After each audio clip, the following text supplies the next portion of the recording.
Peace, family. Let me move this closer. We are now live, family. We are now live. Shout out to everybody in the chat. Let me make sure. Okay, I see the number now. Okay, just wanted to make sure y'all was there. Oh, we're gonna have another amazing show tonight. Got Dr. B in the building. Dr. B, welcome back, my brother. Good to be here. Good to be here, brother. Yeah, we told the people last week we was gonna come and do a part two. Drop some more knowledge on them. Can't wait Yes. for tonight's show. I want y'all to get comfortable. Hit that like button. That's very important. Tell your friends and family that we are live. And Brother Rich, we're gonna get to a few commercials. And Brother Rich and Dr. B Sirius will be back in about 1 minute, family. All right. Get comfortable though. We'll be back in 1 minute after this quick commercial break. Welcome to the Sacred Tree. This is Stardust Jewelry for the collective. All of our pieces are spiritually downloaded, handcrafted, and created with the love and healing powers of our set. We pride ourselves on using nothing but the best crystals, 14 karat gold, and sterling silver to highlight the conductivity of this alchemical process. So many superpowers for us to tap into, and the crystals are here to help you. I always say whatever crystal you choose, it chooses you at the same time. It's a symbiotic relationship. So feel free to tap into the sacredtree.life, see what we have to offer. Rock. It's the numerovational session with King Simon. Text your full name and date of birth to 347-496-1022. That's 347-496-1022. And get my books on Amazon now. On Sunday, October 9th in Stone Mountain Village from 2 to 7 p.m. Papa Ashwa Kwesi and the Red Pillar will be in Stone Mountain. Get your tickets through Linktree/King Simon the Numero Veda or text now at 347-496-1022. Get your tickets now. Hey there! Had a bad dream? I have dreams too. Some parts are scary and some parts are fun. Always remind yourself, it's only a dream and everything will be okay. I had a dream about being in a forest too. Check it out, my pet Petey was with me. Order your copy of Kayla Petey and the Forest on Amazon today. Okay. We are back now, family. We are back. Dr. B, I gotta start on, man. A small accomplishment I want to share with you and to the people. Listen, man. I was meditating last week, Dr. B, and I came out the meditation and I was divinely inspired. I got the message to live stream 8 days in a row. So immediately I told my lady that I was gonna do 8. She was like, "Oh wow, okay, you okay? That's a lot." I said, "Yeah, I'm gonna do it." Man, so today's the last day. Today's the official last day. I went 8. Usually I do like 3 shows in a row. I take a break, or 4 shows. Sometimes I even went 5 days in a row. Did I take a break? But I was like, you know what? Because I'm a number 8. I was born in 17. I'm like, you know what? I'm gonna do 8 consecutive shows. And today's the last day. So it feels good when you accomplish these little tasks that you put ahead of yourself. And at the end of the accomplishment, it builds character, fortitude, and strength. So it's just something that I'm proud of. And that spirit of divine inspiration, I want that shit to continue to hit me because I love that. That's better than getting high, getting drunk. Any drug you could ever do to be divinely inspired to do something, that's the greatest high ever in the world. So I allow that spirit to divinely inspire me to continue to be great. And I just wanted to give gratitude to that. Just wanted to start out like that, Dr. B. Beautiful. And that's a great thing because divinely inspired. That is high. Yeah. That is the high right there. That's when we're getting close to the most high.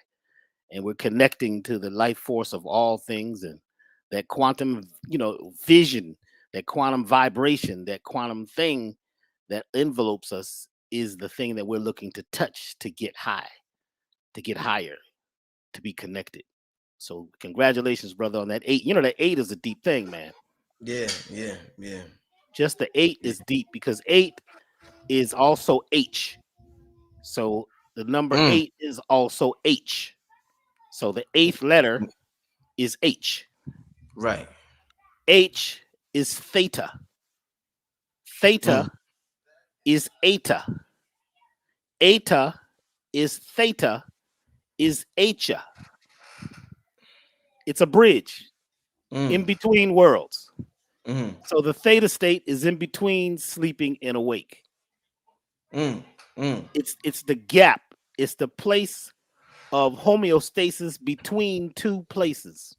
So Mm-hmm. the theta state is the state of the brain when we're in meditation or when we are moving from one state to another.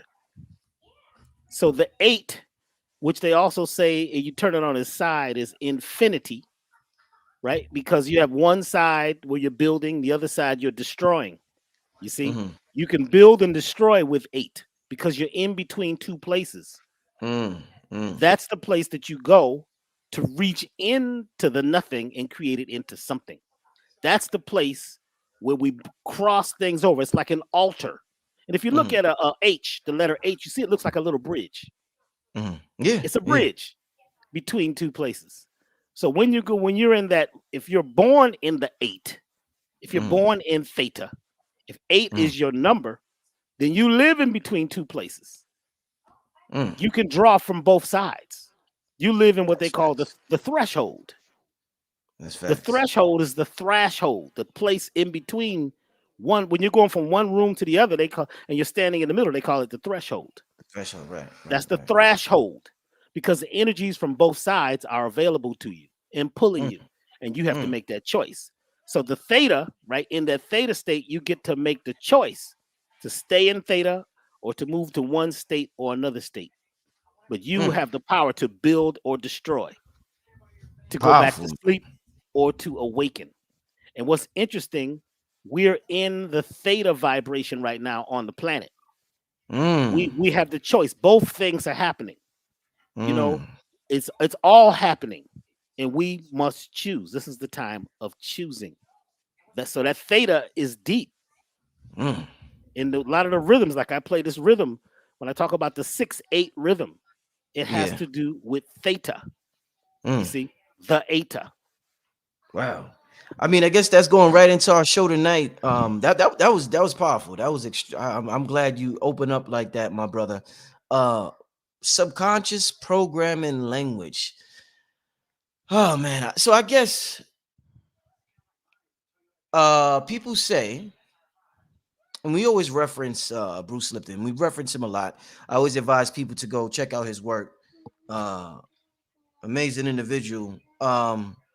Bruce has said before that, I don't know if it was the Vatican, the Jesuits said, give me a child from the age of 1 to 8 in the theta mode. I guess that's when children in the theta mode, and I tell you who he or she will be as an adult.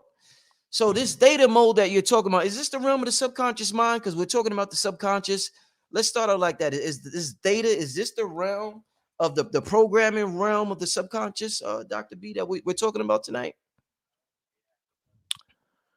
It is the place in between conscious and subconscious. Oh, in between. Okay. It's the gap. It's the place where both sides of you are available. That's why they say meditation is basically when you're in the theta state. Right. That is the place where you're quiet and there's no thought. You're neither here nor there, because true meditation is about the cessation of thought, the no thought. We're not thinking about this and we're not thinking about that. Interesting thing. And it's interesting that we have this show today because, you know, I've had 13 teachers. And I didn't realize I had so many teachers, because a lot of times what we have, we don't realize we have it until it's gone.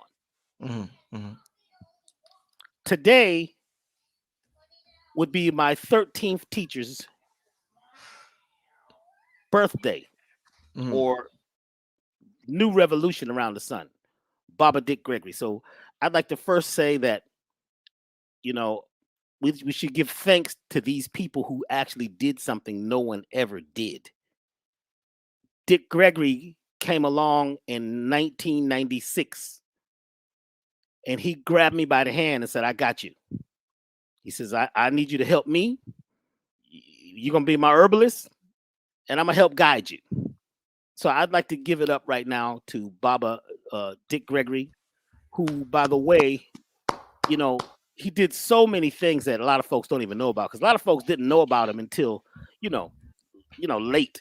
But, you know, he was the only person to run from Los Angeles to New York.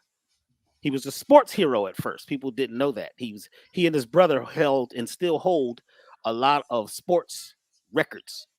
Mm. And he's the person who basically first publicly used the term, or we might as well say created the term vegan.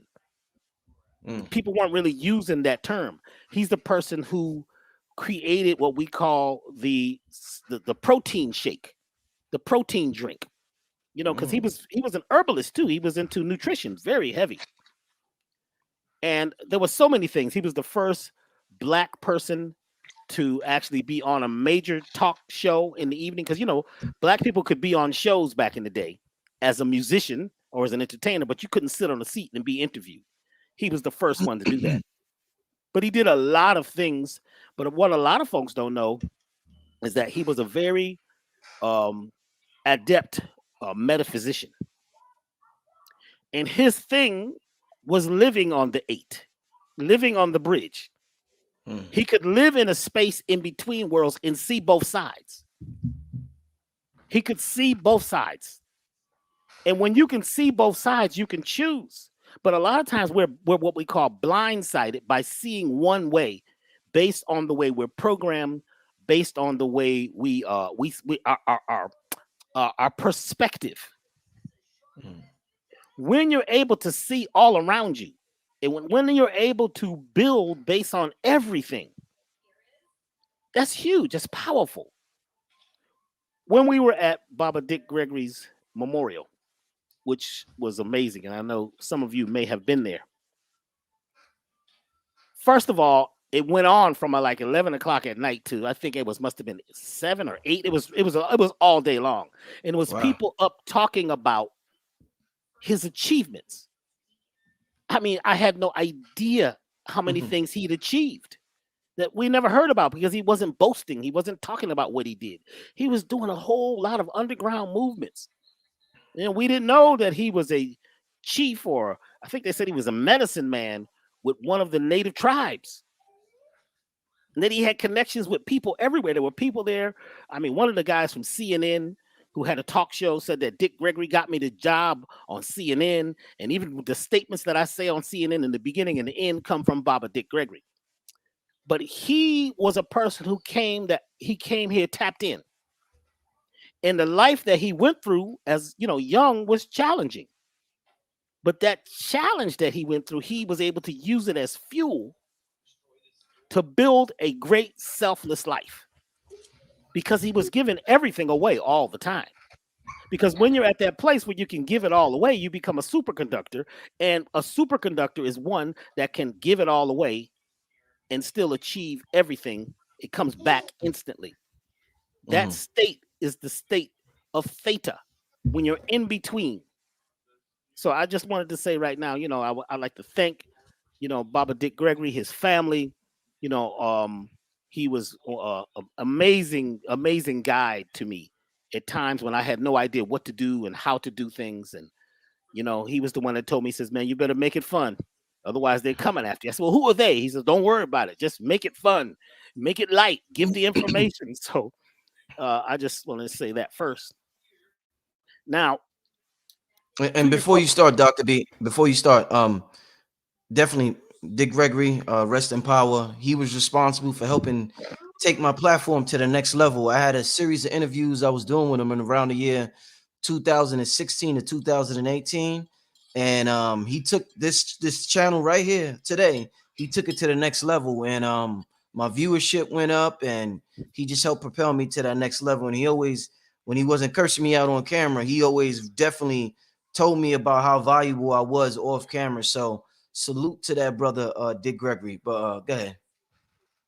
So let's go back to the question. Now, what was the question that you asked?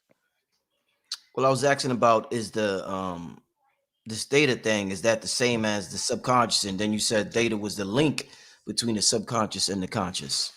Yes. So let me just add on to this also. I'm sorry. The thing about the subconscious, Dr. B, is what's so difficult about it is that we read about it, we think we understand it, we may understand it on an intellectual level, but it's so hard for most of us to change the programming that's already embedded in us. So we can know the knowledge. We can read this book 1,000 times, brother, 1,000 times. But for some reason, the majority of us still can't make that change that we want to make because we wasn't able to tap into that subconscious mind. Why is that, my brother?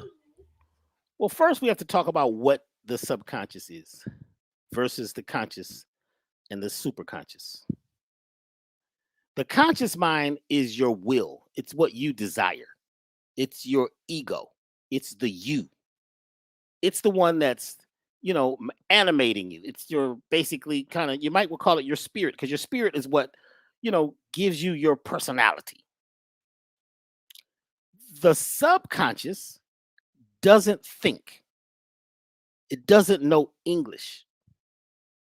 The subconscious is the automatic mind. What it does is it listens to everything happening, coming through the conscious mind, everything coming through your sympathetic nervous system, everything happening around you. And it takes it and puts it in folders like a librarian. It doesn't judge. It doesn't respond based on, what you want. It's taking everything and putting it in a library. So they say sometimes she knows all about you. She is a librarian. She takes the information and stores it. The other thing that she does is she keeps all of your organs, everything that has to do with the body that has to be automatic. She is running everything. Breathing. You don't have to think about breathing. It's automatic. When you get cut, you heal up. The body knows exactly how to heal. That's subconscious. You see, your subconscious mind is running the show. It's processing everything at one time, even when you're sleeping. It sees you when you're sleeping. It sees you when you're awake. You see, it is the part of you that is automatic. And it is available 24/7. The conscious mind is weak compared to, I should say, the processing power of the conscious mind is weak compared to the processing power of the subconscious. Some say that the subconscious mind is 13 million times stronger. 13 million times stronger in its computation power than your conscious mind. It's a hell of a number. 13 million times stronger than your ego and what you want, and what you desire. It is taking every event, every sniff of the air, every smell, every scent, every feeling, every event that is happening, even what was happening in the womb, and it is programming it and putting it into folders. It's running the show automatically. After you learn how to walk, you don't have to think about how to walk because it's programmed into the subconscious. Unless something happens, you have an accident or something, you have to remember how to walk again. You know what I'm saying? When you're thirsty, you get this automatic thirsty feeling. This is your subconscious saying you need to drink. We need water because we need water to run the show. So the subconscious, it is the thing that doesn't think.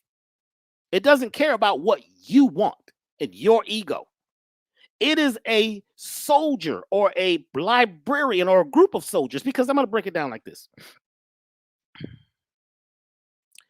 Every event that happens that is tied to emotion, it is coded with energy. Your emotions, right? When you have an emotional response to something, there's chemicals that rush through the body. There's all of these things that are all this data that is computated and put in folders. The amount of emotion with that folder decides what is where the subconscious chooses where to put it in the file cabinet. So if something is very emotional, it goes to the top drawer up front.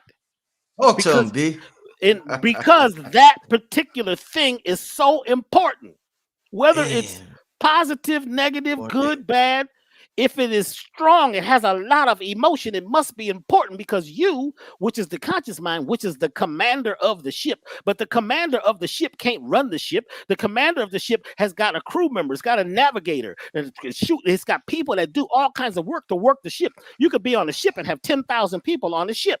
The captain is the only one that has the will. The captain is the one setting the course. The captain is the one saying, we're going this way, and this is what we're doing, and this is what happens if we get in trouble. Well, when drama happens, trauma happens, when good stuff happens, it gets programmed, and parts of the ship, certain people on the ship, certain officers take over, and they handle that. The subconscious mind is taking everything, remembering everything. It forgets nothing, and it puts it in a book, a folder, in a file cabinet. Now, if something happened, it doesn't have a lot of emotion in it. Well, that drops down to the bottom of the folder. The bottom of the file cabinet. It's not that important. The subconscious programs and puts things in files based on the repetition of pleasure or pain. It programs based on repetition and pain. So let's say the repetition of pleasure or pain. Let's say something happens really good and it keeps on happening. It says, put that in the top drawer. That's important. Reach for it. We may need that. These files that have been programmed are triggered by events that are similar. So when you remember that pie, grandma making that pie, and you smell that pie, you could be in another whole part of the house or outside, and you smell grandma's pie, and you know that pie is going to change your life because grandma's putting all kind of love. That's just not no easy baked pie. That ain't no something she's just throwing together that she bought in the frozen section of Half Foods. You see, this is something that she is putting her energy in, and you smell that pie. You always remember that pie. Anything that has any energy like the smell of that pie triggers the vibration in the folder that grandma's memory is in. You begin to feel different. You begin to get these endorphins because the pie is on the way. Now, what really just happened is you drove by a shop and they had cinnamon and, some other herbs and things, and they were cooking something. It could have been a dessert shop or something. Or drive by somebody's house and you smell some of the smell that smells like grandma's pie. You get the feeling instantaneously. You just asked or you just commanded that file cabinet to open up. Now, grandma's not there, but you get some of the feeling. You get a little smile. You feel good. And you're not even consciously aware of this. This is happening in the background. It's automatically happening. Now, let's say, grandpa. Grandpa used to smoke cigarettes. You love grandpa. You used to sit on grandpa's lap and, he'd be smoking a cigarette or a cigar. Well, you love grandpa. You had good, times with grandpa. So here you are. You grow up. Grandpa's not there again. But all of a sudden, you start craving cigarettes and nicotine. You start having challenges because you want to remember the good feelings of grandpa. It's triggering. The smoke is triggering the vibration of the file cabinet where grandpa, those good feelings are at. But the cigarettes are not good for you.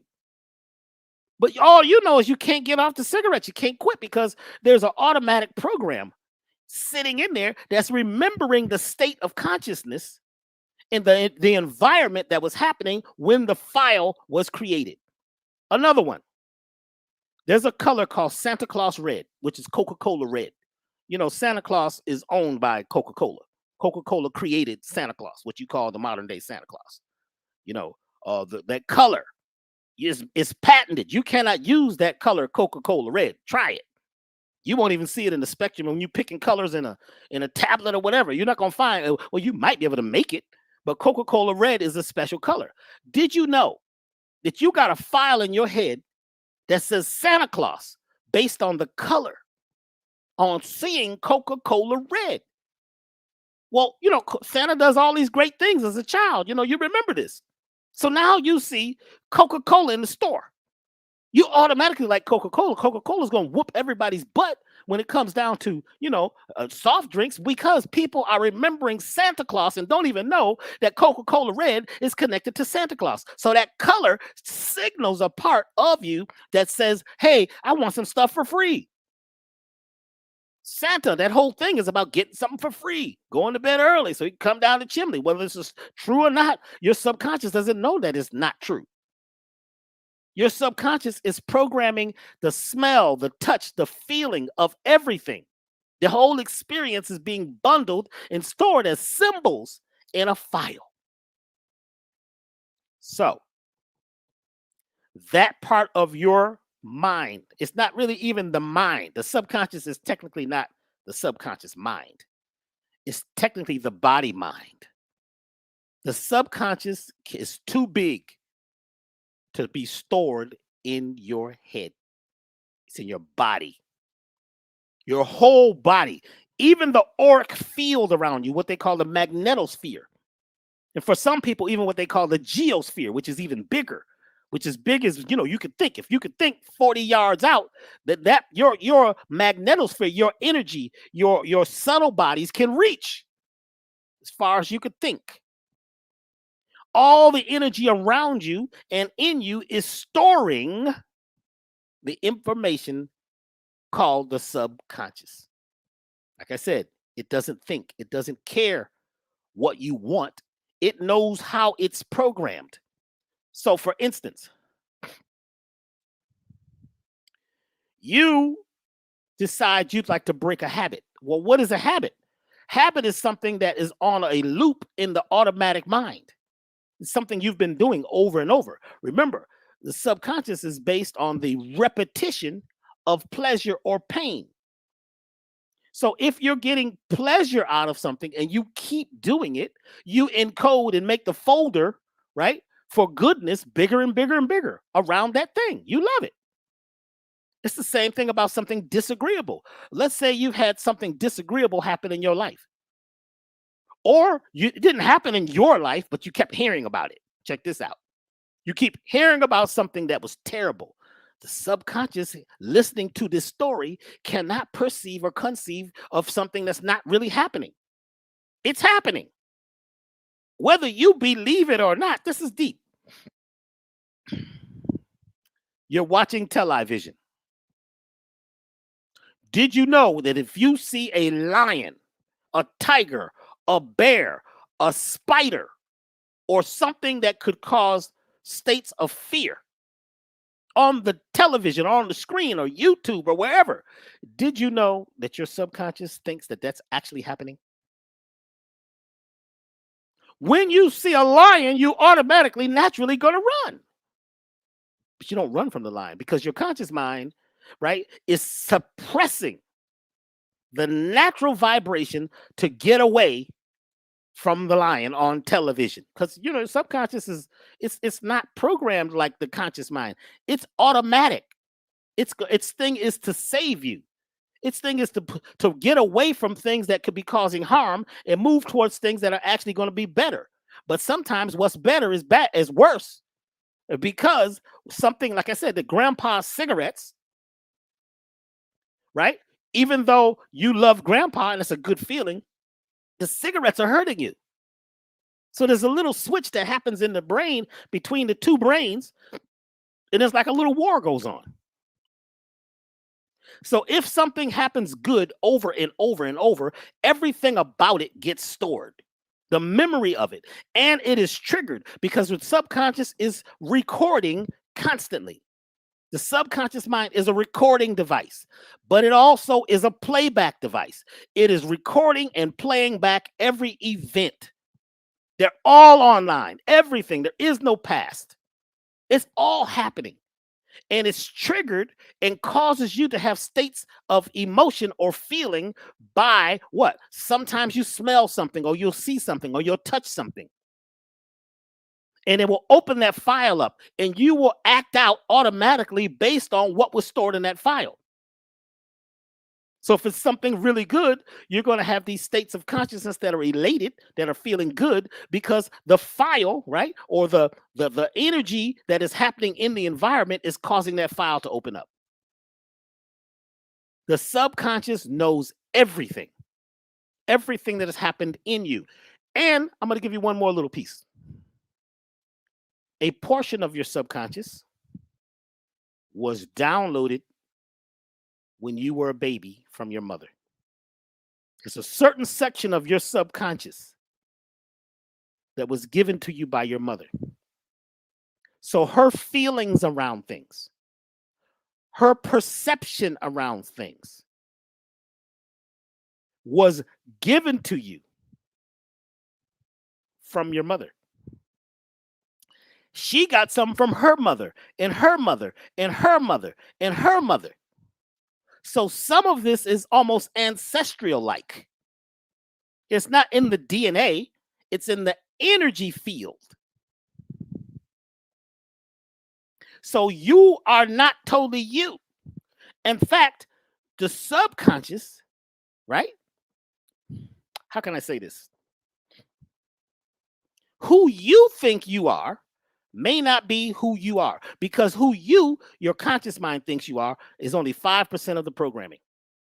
95% of who you are, what you feel, and what you're doing, unless you're totally conscious and you've done the work, is all subconscious. Where's my notes? You see, 90% of your life is automatic. You don't have to learn it again because the subconscious is doing it.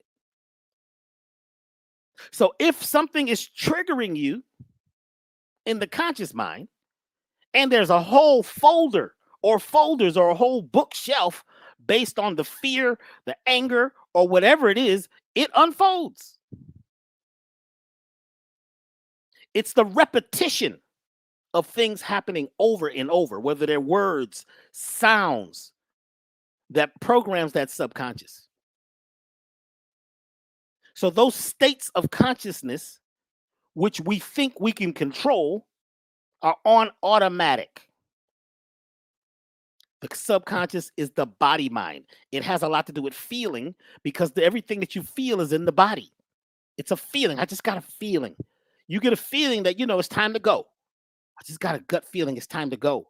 Well, that's a combination of your subconscious and the friendly bacteria and the bundle of nerves in your gut called the solar plexus, all triggering you, telling you that something could threaten our survival, because the subconscious is always attempting to get you to survive.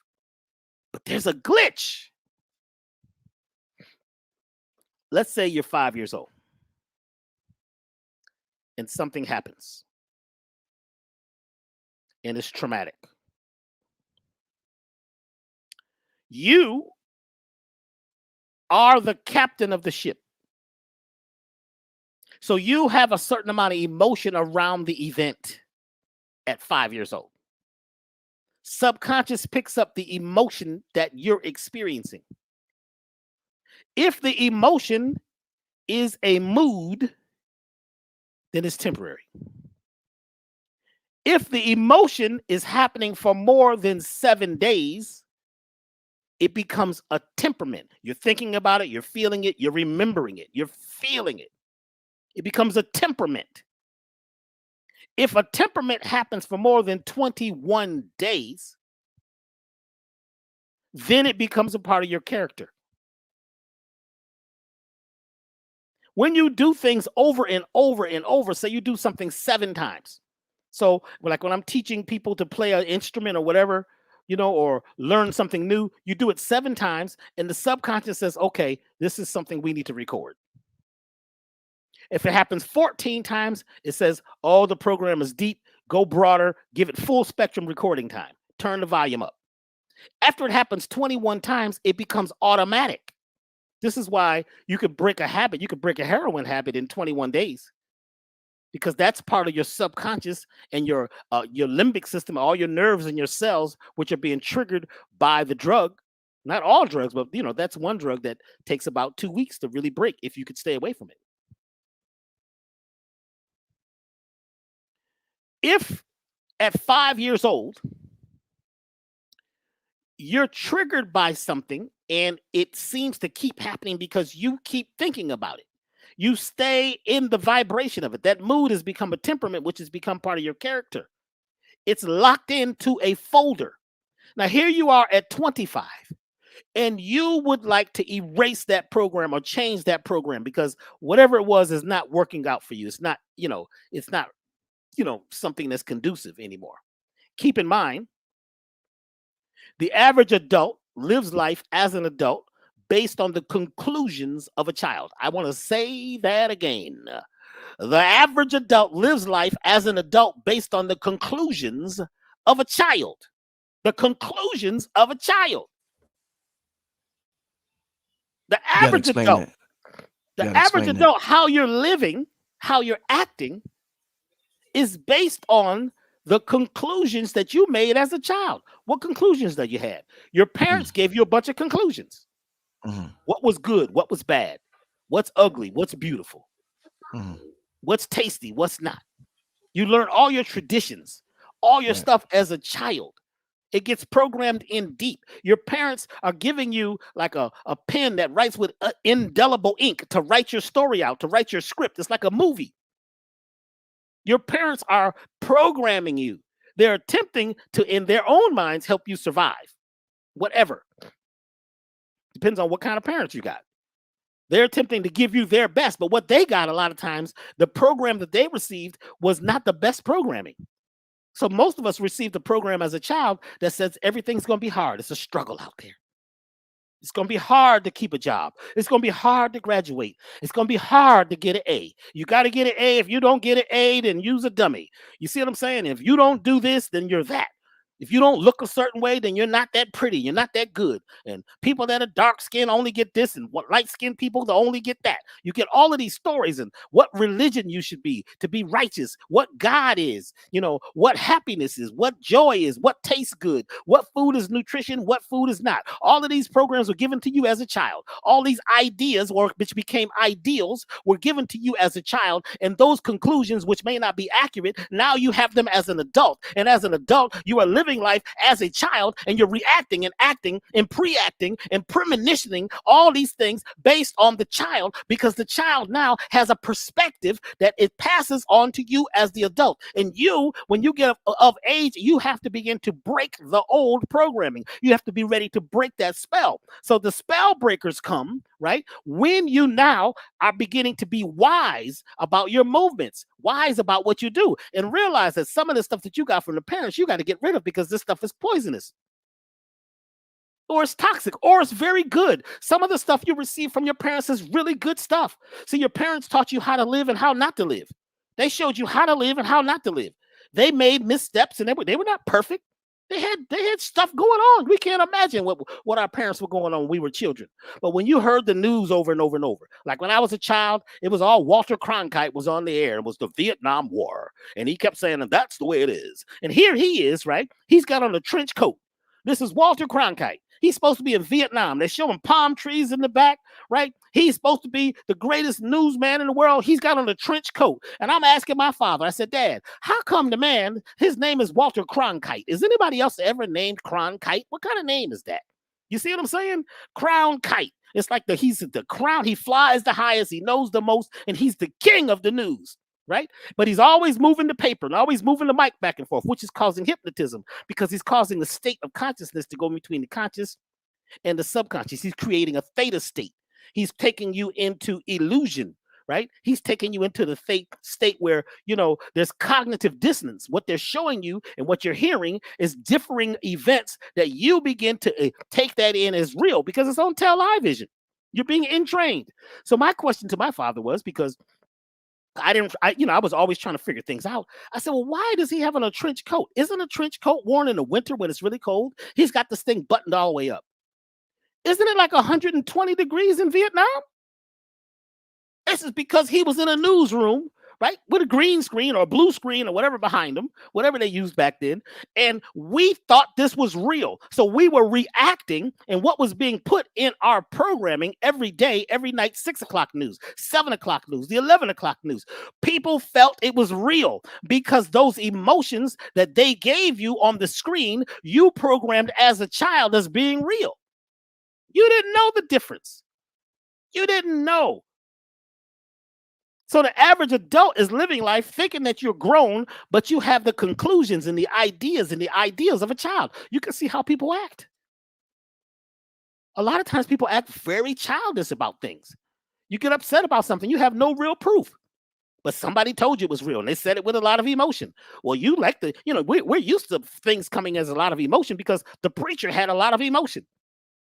You got all emotional and everything at church. And oh boy, folks is falling out and speaking in tongues and folks got saved. And you know what I'm saying? They had to carry Bessie May out because, she got, she got the Holy Ghost. All of that stuff, that emotion became programmed in us and it seemed real. It was real.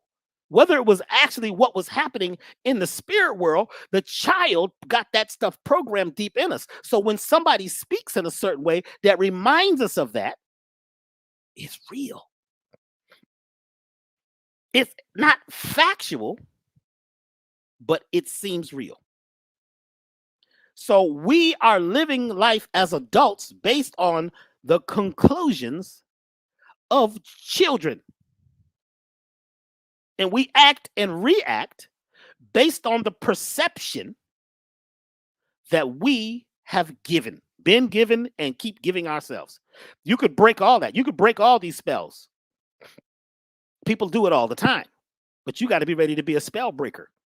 You see, it's like even eating. People eat a lot of times because every event that you had, right, that was about celebration was about eating this food. And most of it was not good food. It wasn't even food half the time.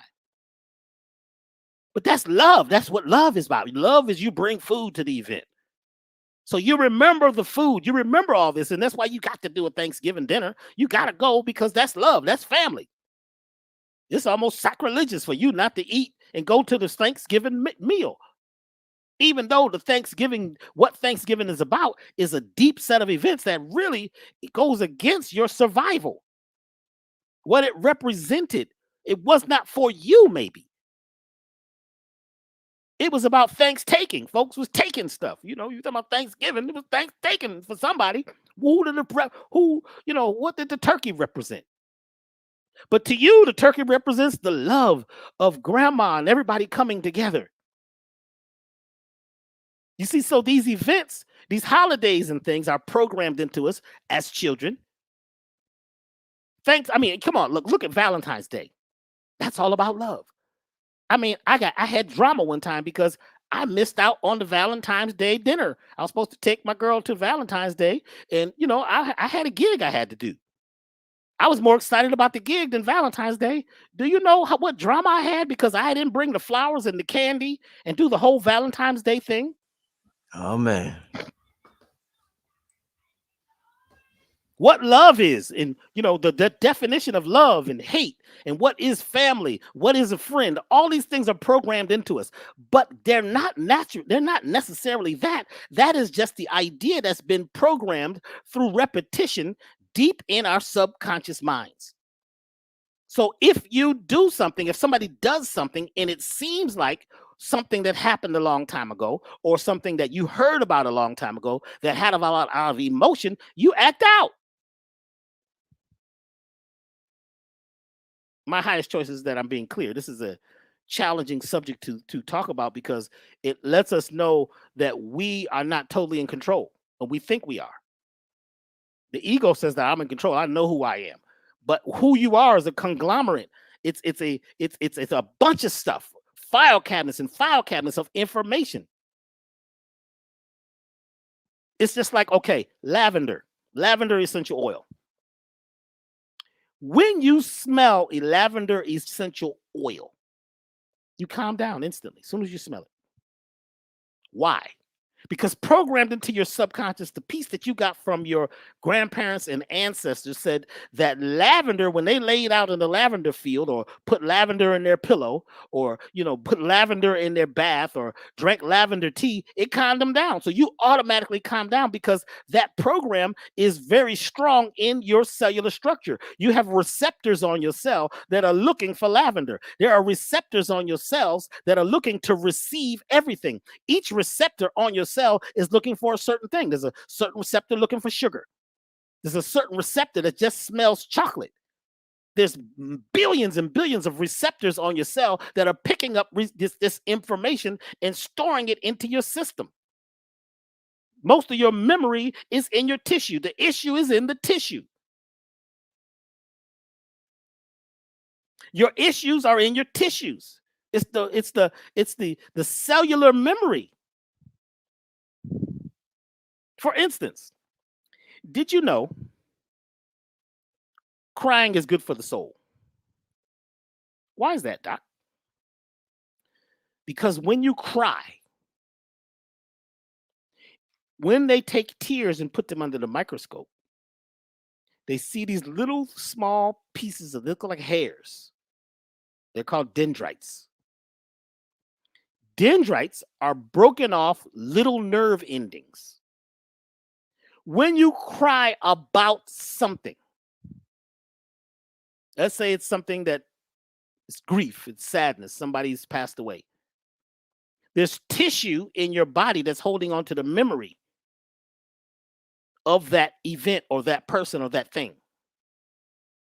When you cry a really good cry, the little dendrites that look like trees, they look like tree branches, they break off so that the nerves can move away from the tissue that's affecting you so much, or the issue that's affecting so much, so that you can move through the tough moment and the grief. Grieving is really important because the crying is breaking off the connections that your body or your nervous system has to the memory. Now, you don't forget it, but it's not as extreme, not as strong once you cry. A lot of things we have not cried about. We haven't released them. So the dendrites don't get a chance to break off. And especially like men, we're not supposed to cry. It's not good for a man to cry. It's tough. I'm just not going to cry. I'm not going to cry. Well, this is why a lot of men have heart attacks and have issues with their major organs begin to shut down because there's too much pressure buildup and they haven't let that pressure out. Crying is good for the soul. Releasing. I literally was just talking about that with Dr. Valentine yesterday, crying in tears. It's funny you brought that up. Oh, man. You see, so there's a lot of emotion that we've been taught to mute. We've been taught to limit. Yeah. You're feeling something. You're going through something, but you're not supposed to talk about it. Don't say anything. Something happened to you. Don't tell anybody. Just keep that secret. You see, so you're muting all this stuff, but the subconscious mind is still what? It is still playing back the record because the subconscious is recording and playing back instantaneously all events. Now, I'm going to tell you a little secret. When you take control of your breathing, your diaphragm changes its rhythm. Your diaphragm has a lot to do with the way energy moves through your body. So when you breathe, it's automatic. Breath is automatic. When it's time to run, you don't have to remember to speed up your breathing. Your body just does it. When you're in really relaxed state, your body automatically calms down and you breathe slower. States of breath also are programming and triggering events. When you are running away from something that's attacking you, your breathing speeds up. Adrenaline begins to pump from your adrenal glands. You begin to pump cortisol into your system. You can run fast as a deer. Do you know, and this is another thing Baba Dick Gregory talked about, the fastest land animal on the planet for, I think it's 18 seconds, is a human being. You can run faster than any animal for 18 seconds. And it might be a little longer, depending on you. As long as you take your hat off. Why? First of all, when you take your hat off, this vapor shoots out the top of your head, because the top of your head, right at the top of your skull, there's what's called the lens, the thinnest bones of the body. Light needs to come through them from above to help, program and keeps balance within your body, which is a whole nother subject. So that lens it breathes. That's why a lot of people wear a cap to control what's coming in through the top of their head. Certain religions, they wear a little cap to control the top of the head. That's the soft spot. That's the spot that is the last spot, the last bones to form in a baby. When you run, your body needs to release certain vapors to get to certain speeds. When you pull your cap off, the vapor shoots out through the top of your head, and you could run like crazy. You could get away from almost anything for a certain amount of seconds. You need to find a tree, a hole, a fence. You could jump over it. When you are in those excited states, the body, the subconscious takes over and says, it's about survival. We got to move faster. Your feet are moving so fast. It's crazy, because normally you might not be able to run this fast. You might not be able to move this quick. You might not be able to jump that fence. But the body says we are in survival mode. And in survival mode, we got to get away from whatever's offending us. So turn up the speed. Turn up everything. Pump the oxygen. The eyes dilate. And all of a sudden, digestion stops. Healing stops in the body. And the only thing that comes online is the subconscious saying is get away from the thing that's offending us. Imagine the thing that's offending you is on TV, or a story you just heard, or a lecture you just heard. Somebody told you about something that's really scary and crazy. Did you know that you pump the same amount of adrenaline, whether it's actually happening or not? Because the subconscious cannot perceive or conceive of anything that's not actually happening. It doesn't think. It's pumping adrenaline as you're watching the movie, as you're watching the show, and people are being murdered and they're showing blood. In fact, that's the number one. And the number one thing they're going to show is the blood and the gore. And even in news, they say the story that leads is the one that bleeds, the one that has the most drama, because we've been programmed for so long to look for drama. And that drama pumps that cortisol and it pumps that adrenaline, just as if you were being chased by a grizzly bear. But guess what? You don't run, because it's just your subconscious is all pumped up, but your conscious mind says, no, this is just television. I'm used to this. Did you know that begins to wear down your nerves? Your parasympathetic nervous system begins to slow down. Parasympathetic nervous system is the one that says, what's most important for us to live, to thrive. It's like the wise part of the nervous system. It's like the wise old lady. The sympathetic nervous system is reacting to everything outside in the environment, everything, unfiltered. But then when it hits the parasympathetic nervous system, the parasympathetic nervous system says that whatever's going on out there, this is important, that's not important, based on the basic programming that you have in your head. So imagine you're watching the TV or whatever, or you're listening to these events which are stressful. That's the news. It's going on every day. How bad it is. It's getting worse every day. Every year, every day, the world is about to come to an end. The system is about to crash. The money's about to crash. Everything. The banks are going to be going down soon. This is I've been hearing this since I've been on the planet. Oh boy, it's about to be a nuclear war. It's event after event after event after event. Subconscious is programming this as drama. But after a while, you're not reacting to it anymore. But it is having an effect on your heart. It's having an effect on your organs. That adrenaline and that cortisol wears your heart down, wears your kidneys down. Your organs begin to break down early. So instead of you living up to 160 years, you can't, because you've been through so many states of trauma and didn't run because it was really no bear. You sat there. These chemicals begin to break you down. These hormones begin to break you down. Then you're eating the food, right? The food that you're eating, it is programmed with drama, with cortisol. Because when the animals are being killed and slaughtered, they're programming the energy in their tissue of drama, of trauma, of pain, of grief, of despair. You're eating that and you're taking that on. The subconscious doesn't know that that's just food. The subconscious says, oh my God, it's taking on the vibration, the vibratory rate of this material that you call good food that has actually been through trauma. So that becomes part of a storage tank. It becomes a whole library within you that this food, you're saying this food is good, but that food is actually not good for you because that food is programming you to have more fear because you're eating the cortisol and also you're eating the urine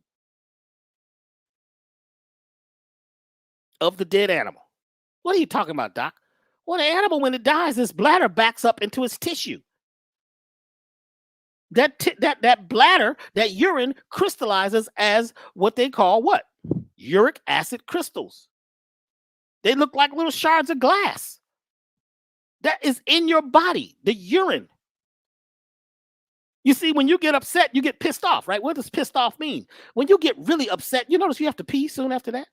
Because your body, your kidneys, right, are what? They're filtering the fluids in your body at a very fast rate because something's going on. Something's happening out there. Something's crazy. It doesn't know that it's just an argument between you and two people. It says it could be a grizzly bear once again.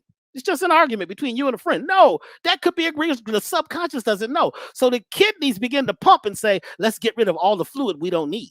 You get pissed off. That's what pissed off is. So when the animal dies, its kidneys back up, its system backs up, and you're eating the urine, and the urine has the vibration, it has the cortisol and the adrenaline of something terrible happening, a demise. You're eating that. That becomes part of your subconscious. You're eating something that says that we're not going to live long. We don't have a good sense of peace and love anymore because we're eating, right, food that has fear built in, has anger built in. You're thinking thoughts about fear and anger because you're hearing it all day. You're seeing it all day. People are gossiping. People are newsy and nosy, and they keep talking on and on about how bad it is, and you become programmed as fear, and the subconscious says, this is our world. We live in a state of fight, flight, or freeze.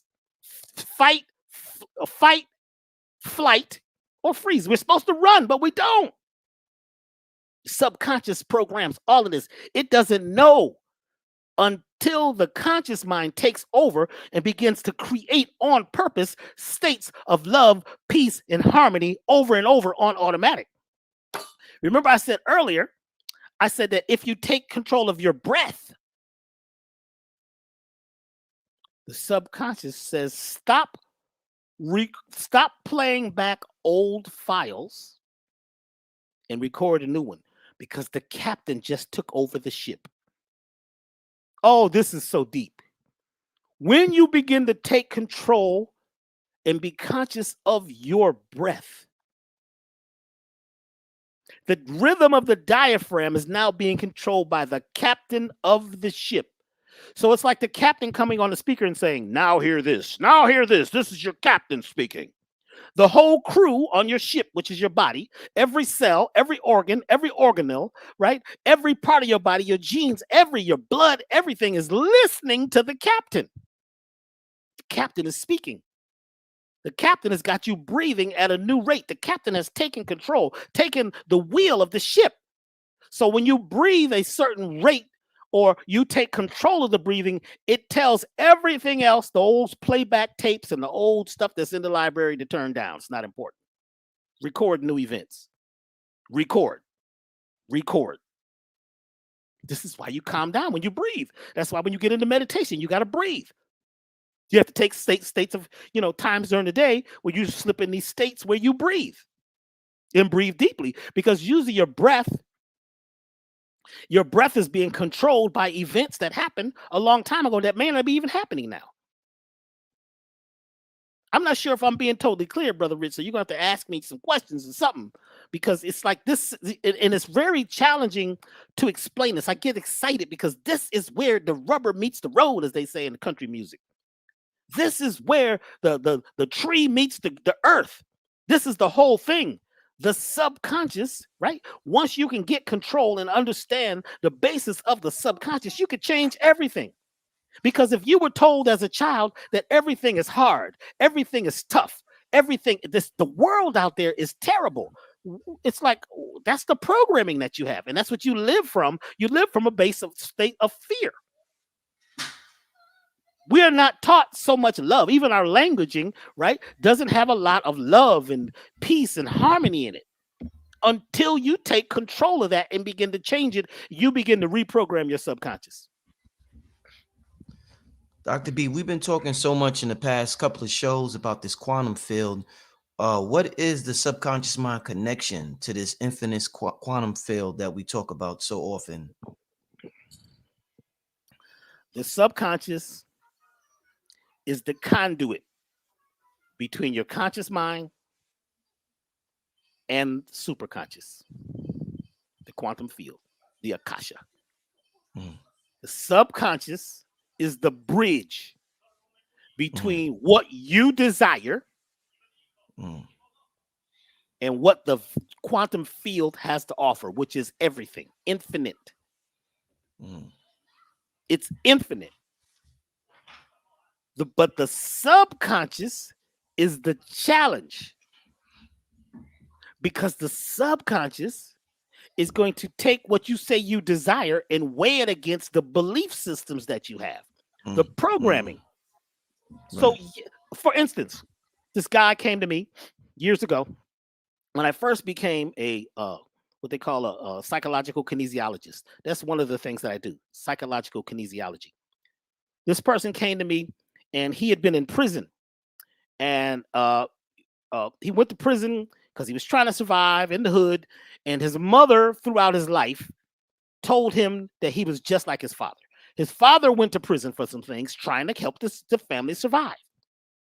And the mother was angry, so she always was talking bad or disagreeably about daddy, and told the boy, "You just like him. You ain't no good. You're going to live just like him." Now, the boy is very intelligent. You know, he's mommy and daddy 2.0. He's the upgrade. So he can take what mommy and daddy did to a whole nother level. But mama's always telling him that he's just like his daddy. He ain't no good. You're going to end up in jail just like him. So guess what? Even though the boy's very intelligent, he grows up and he does something just like daddy, because mommy programmed his subconscious to be just like daddy, even though the boy never really knew daddy. But the mama introduced him to daddy because of the disagreeable talk, the talk of lack and limitation and not enoughness and fear and anger and grief. The mama taught him about daddy. All he saw was a few pictures and a couple times talked to him on the phone from jail. The son goes out and does something worse than daddy because the mama told him, "You're going to be just like daddy, knucklehead." So while he's in jail, in prison, he begins to read. He's always in the library. He gets a law degree. He gets a business degree. He's actually teaching people in the prison how to read, how to change their cases, how to go to court, how to, how to better their lives. He gets out of jail or prison early for good behavior, for all these things that he did. When he was in business, he wrote a business plan to help his old community so he could create more thriving instead of surviving individuals in his community. How to help people not end up in jail, how to help people deal with the law and understand the law, and how to become successful individuals. He gets out of jail, he goes to his mother, and his mother says, "Look, what are you going to do now that you're out of jail?" He says, "I have this program." She said, "Well, you got a felony. You got a felony. You ain't going to be able to get no job. You ain't going to, just like your father." Well, he moves out of his mama's house because he can't take it.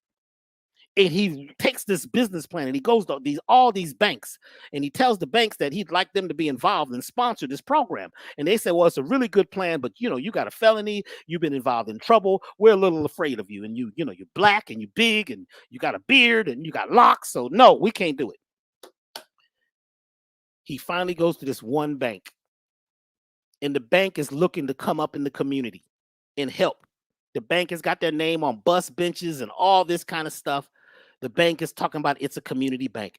They love his business plan. He basically jumps through every hoop he needs to jump through with that bank. They're going to give him $3 million and help him with this plan that's going to help community. He gets to the place where he's only got to see one more person who's going to sign off on this deal. Now, check this out. This is deep. He's sitting in the waiting room waiting to see the person. They've already agreed that they're going to sign his deal. He's going to get the deal to help to do this program to help this community, his community. As he's waiting for the man that's going to sign the papers, he gets sniffles. He starts sniffing. One eye starts watering. He gets a cold sweat. Then he starts coughing and he starts sneezing. And he feels like he's got a cold or a flu all of a sudden. Finally, the man who is going to sign the papers says, come on in. And he says, man, it's really good to meet you. I'm glad to have you here. This is going to be a great project. This is going to be wonderful for our community. But the brother is sniffing, sneezing, cold, sweaty.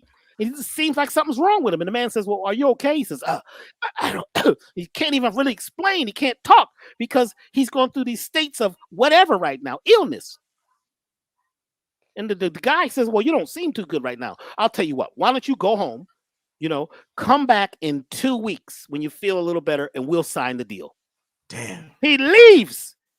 He gets outside. He's sitting on the bus stop. The bus stop has the bank's name on it. He stops sniffling. He stops sneezing. The cold sweat goes away. The program took over.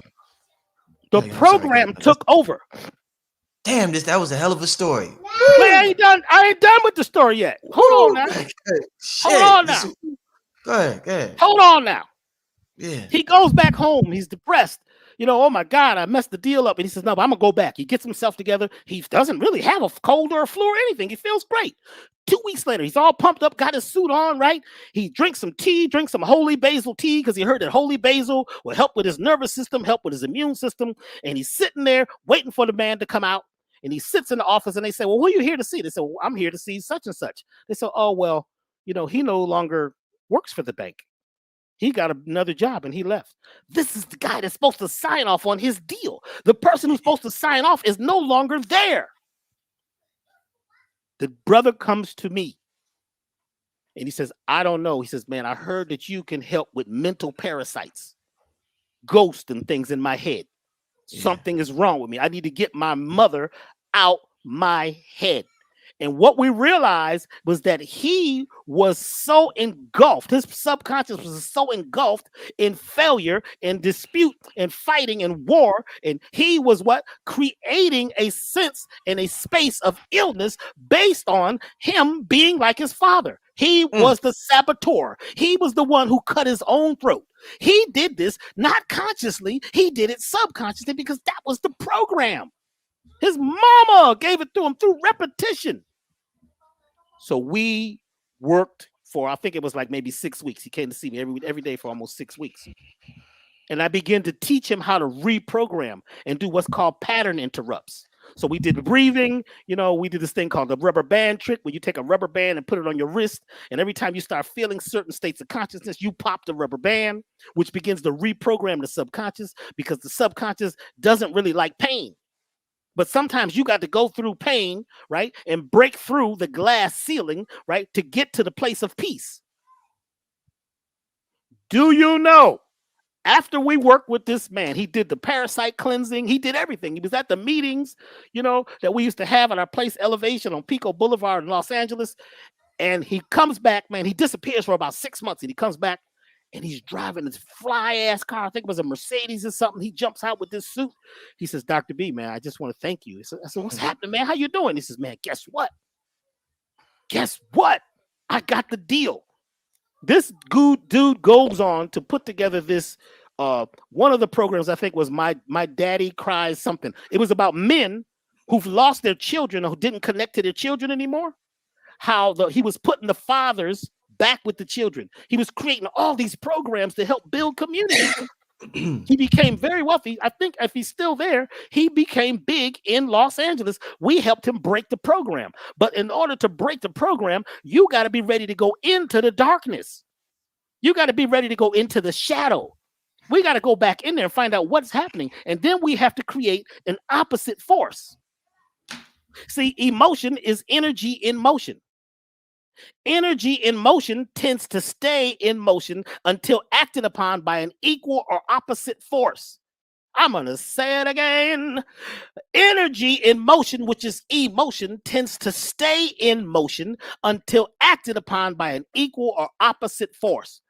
That's what's called a pattern interrupt. Once you're able to interrupt the pattern, once your subconscious programming becomes conscious and you know about it and you can catch it, then you can begin to do something physical, something mental, something spiritual that actually changes the program. For instance, sister came to me. This is another story. Sister came to me. She hates her daddy. Why? Because the daddy ain't no good. Why the daddy ain't no good? Because he's no good. He left us as children. We were struggling with my mother and 5 children, and he was this. I said, "Will you ever meet daddy?" No, I never met daddy. Well, why is daddy so bad? Because my mother said blah, blah, blah, blah, blah, blah, blah, blah about daddy. Daddy, we even you don't have no pictures of daddy in the house. I said, "Have you met daddy?" No. Well, where does daddy? Is daddy alive? Well, daddy's alive. I heard he's somewhere, but yeah. I said, well, in order to fix your issues, because she was having all these challenges. She was having miscarriages. She was having broken relationships. She was having a lot of issues. She used to bite her nails. She couldn't stop biting them. Her hair, she was pulling her hair out. She had bald spots. All because she was so upset because daddy, right, did whatever he did. Now, daddy, she don't even know whether she didn't have any actual proof. Mama was the proof. I said, well, let's do this. Are you willing to break the spell? She said, yes. I said, find your father. Find out where he is. Well, she found out where he is. I said, call him and let's set up a meeting with you and your father.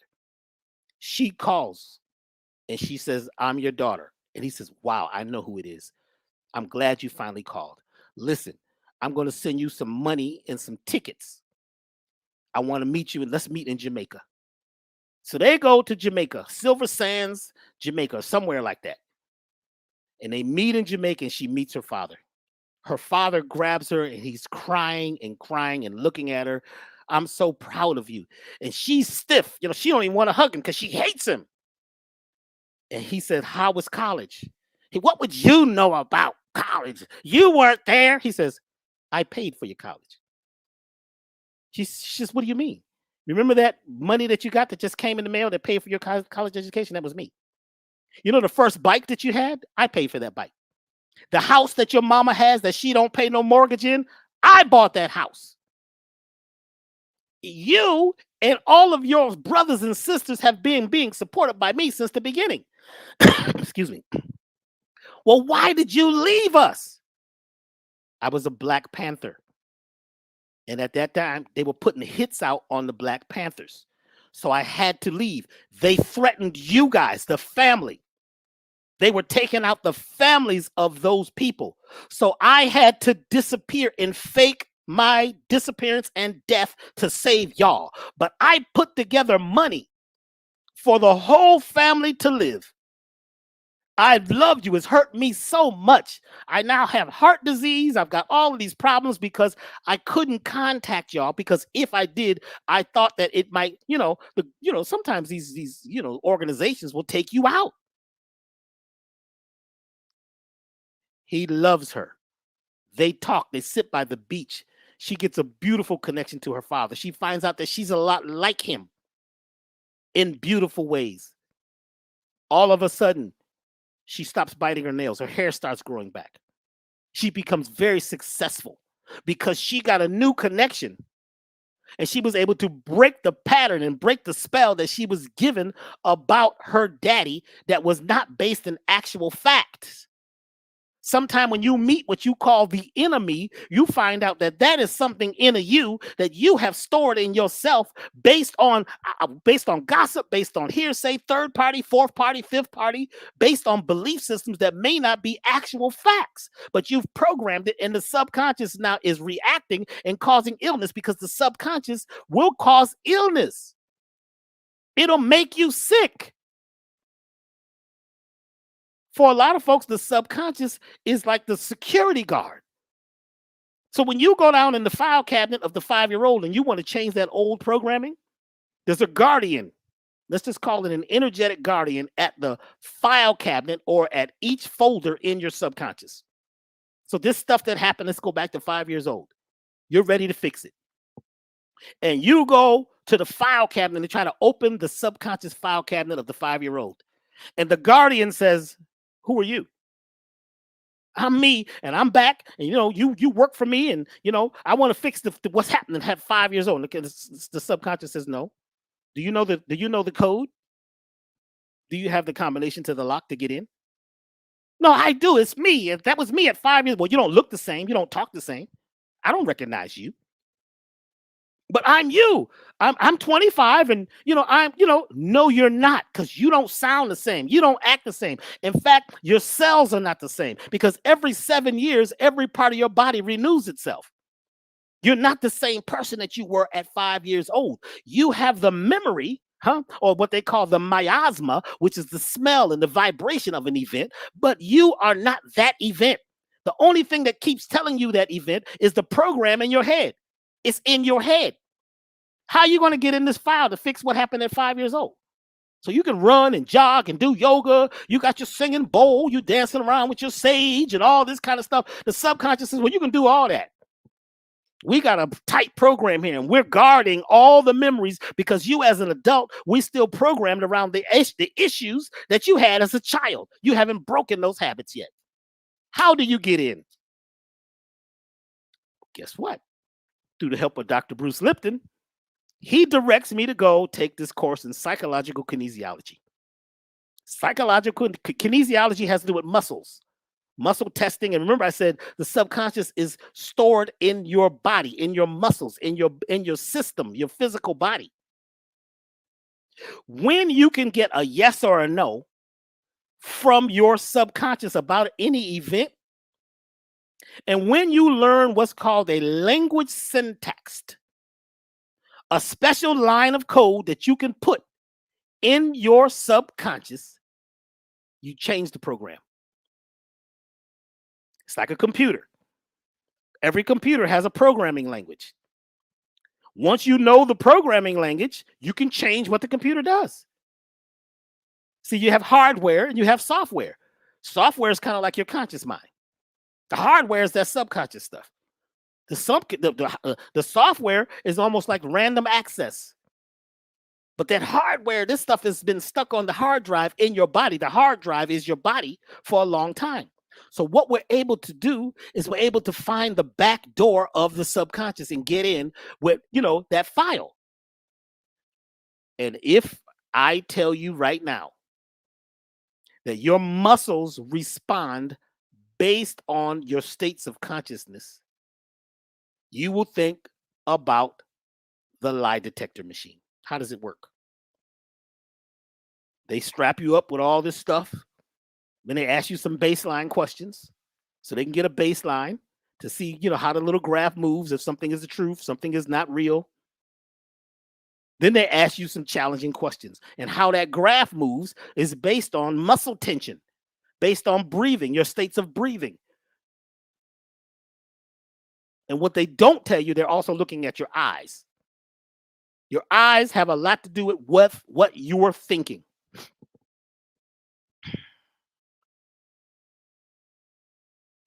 You are going through states of muscle tension based on what you're feeling.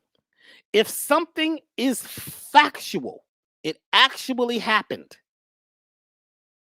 your muscles are firm and unwavering. When something is based on an idea that may not be an actual fact, your muscle gets a little weak. So let me show you really quickly. Put your fingers together like this. Right? Put your fingers together like this and make your chin level.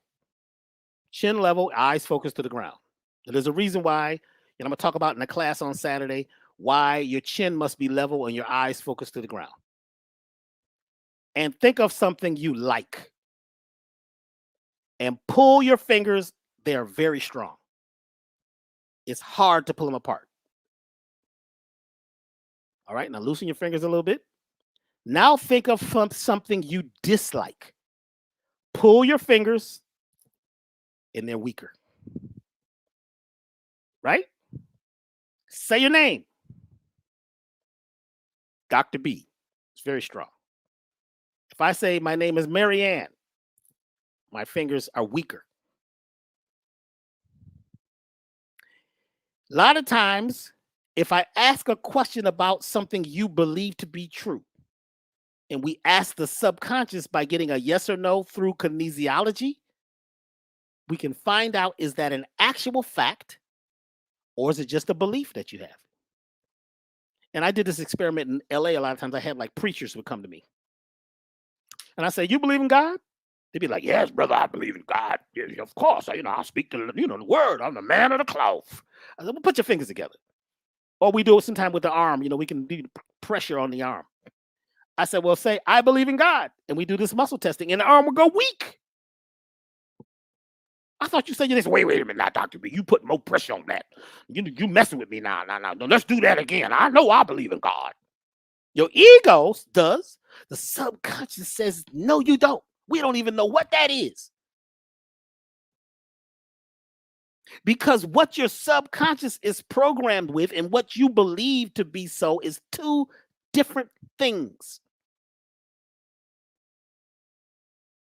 So if you say, I forgive myself, and test, I forgive myself, and you test, I forgive myself, and you find that you're getting weak, you don't forgive yourself. Your ego says, no, man, I've been to all the metaphysical classes, man, I walked up Stone Mountain, man, I got the special this, man, I'm eating, I'm vegan, I'm conscious, I'm woke. The body says something different than your ego mind. So through kinesiology, we can test and get a yes or a no about everything. And another thing we can do is use a pendulum.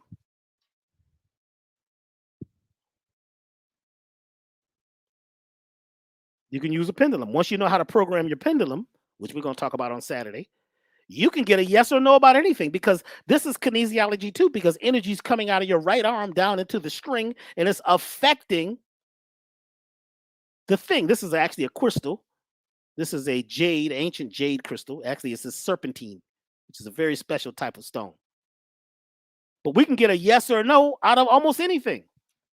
Your body becomes a little weaker when the actual facts are not present. You're creating. It's a memory that's not based on actual facts. Once we get a baseline of what's real and what is just an imagination or a belief or a perception, now we can reprogram the person. So let's say, go back to the father again. We're on the fathers today. So let's say the thing is you realize that, your father did all these terrible things to you. And these are things that actually happened, or your mother or whoever. If you could put in your program that my father challenged me to be a great person. You're like, no, wait a minute. No, he did this to me, or she did that, or they did all these things to me. If you could get it in your head that was the test for the ninja, that was the test for the master to move through those issues, to jump those hurdles, right? Because you're making a crystal or you're creating a diamond through pressure, through heat, through alchemy. You've got to put pressure on yourself. You've been through a lot of stuff, but did you come through it? The winner always tests themselves. They're always pushing the envelope. They're not sitting around crying about what happened to them in the last race. When you run in a race as a great runner, I have a friend, he's a great runner. He's not looking back to see who's running with him and what the other people are doing. That's going to slow him down. You stay focused on your goal. So imagine you're focused on only the goal, and you realize that the things that you feel are testing you, things that you feel that are disagreeable, or the things that you feel are the enemy are actually giving you power. Now you understand the art of war. You let the opposition bring you the weapon. See, everything has its opposite. This whole thing about peace on earth, what the heck is that? You ain't gonna have no earth if it's just peace. People just laying around doing nothing. You got to have trial and tribulation. But without those two, the dichotomy, the opposition. You see, without that contrast in your life, you will be nothing. You must have contrast. See, we sit around and we've become like punks because we don't like contrast. I don't like people talking about me. You want to talk about me? I'm going to take what you're saying and use that as fuel. You think I'm crazy? Yes, I am. Dr. B, we think you're a fool. Yeah, I've thought the same thing myself. You can't hurt me anymore. You remember, what was that? Handyman, what was that in Living Color? The brother that was in the wheelchair? Remember the show Living Color? Yeah, I remember the guy. I know who you're talking about. And they used to be, who played that? That was Damon, right? Damon. Damon, he was Damon, yeah. He was handicapped, right? He couldn't feel it. He was a paraplegic. He has no feeling in his body. So the criminals would come in and they would beat him up, right? And he's sitting there while they're beating him and says, "You can't hurt me anymore." I remember. He couldn't feel it. Yeah. You can't hurt him any more than he's already hurt. Can't nobody hurt you more than you hurting yourself. You kicking your own ass worse than anybody could kick your ass. It's the enemy. The enemy is the enemy. You're in an abusive relationship. You'll stay in it as long as what? The abuse of the person on the outside doesn't match the abuse you got for yourself. When the person on the outside rises above the amount of abuse that you're doing to yourself, with yourself, by yourself, in yourself, you won't change.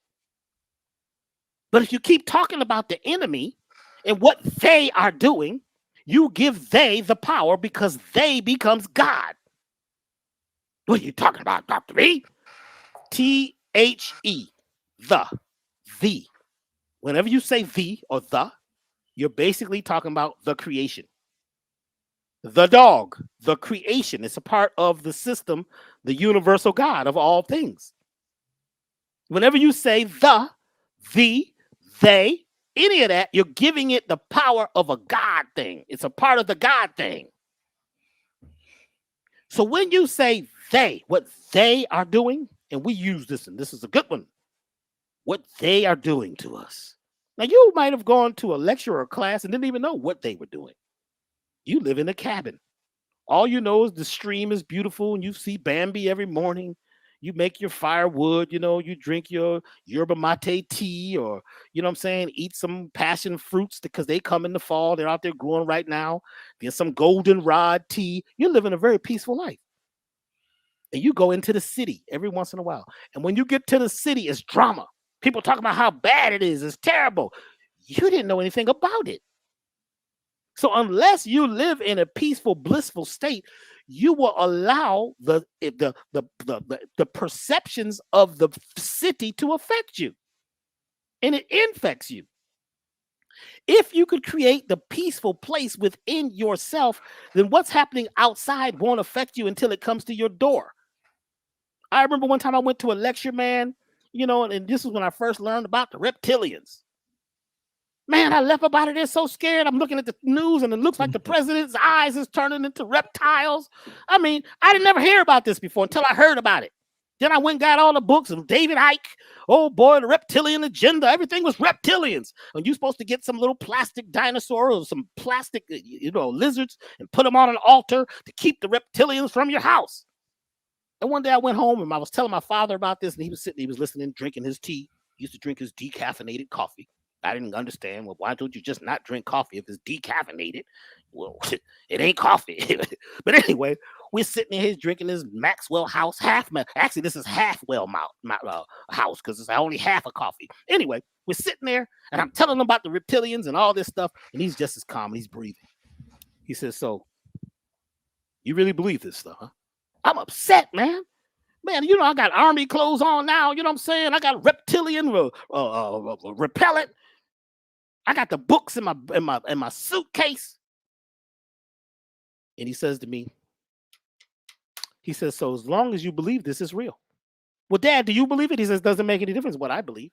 You believe it's real. Have you ever seen a person turn into a reptile?" No. Well, he said, "Well, where did you get this from?" I said, "I went to this lecture. And everybody in the room was upset, and it was a whole deep thing." And he says, "So now you've brought something that's an idea and made it an ideal, and it's become hardened. You've taken this thing that's an idea, and it's real for you.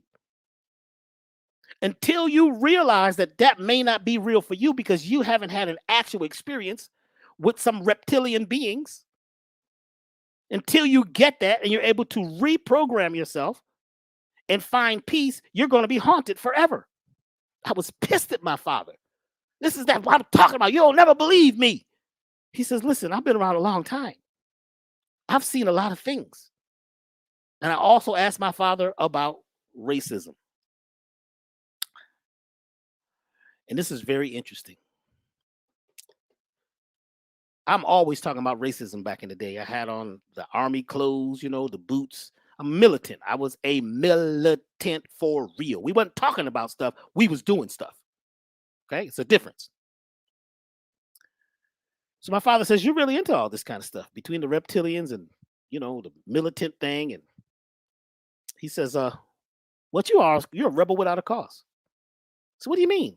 He says, you're rebelling against something you don't even understand. You don't even know what it's about. I said, but Dad, look at all the racism that you've been through.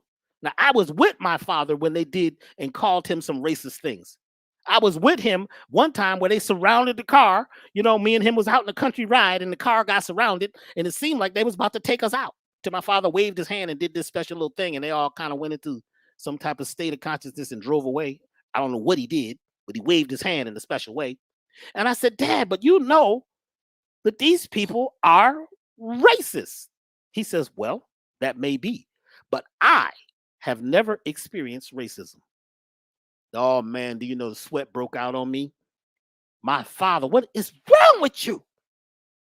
He says, see, you have to perceive it and agree to it for it to be real to you. I became the first Black person. My father's 4 or 5 things that he did in our hometown, in our city, that he was the first Black person to do. He was the first Black engineer of one of the major corporations there, my father. They gave him an engineering degree. He didn't even go to school for it. They gave it to him because he was so intelligent. And they fought him all the way to the top. He says, I took the very thing that they threw at me and turned it into power. I was doing the alchemy, the transformation. He called it transmutation. He didn't call it alchemy. I would do the transmutation. Whatever they sent towards me, I'd convert it and use it. So I haven't experienced racism. Even though there might be racist people, I can choose to experience it or not. And I learned how to do the magic so that it can't touch us. And that's why we live in this neighborhood and you have the education that you have and all the things that you have right now, because I'm constantly changing the energy. I said, well, Dad, what was that thing you did? You waved your hand. He said, let's just call it magic. He says, you got the power to do that. We all do. Once you get it through your head that you have this power and stop living as a victim. Now, Dr. B. Did I cause some trouble? Yeah. You got to be careful. There's a thin line. I am a magician. I do believe in, spirit realm and alchemy, but there's a thin line, Dr. B, between being an alchemist and being a coon shucking jiving house nigga. So we got a lot of coon shucking jiving house niggas in the media who say that shit. OJ said, Jay-Z made a song about it. I'm not Black, I'm OJ. Then they line that nigga up just as fast as could be. A lot of Black people say that shit. They don't mean it. They say it out of fear. They think that's the solution, and that shit comes back to bite them. And that's what Paul Mooney called their nigga wake-up call.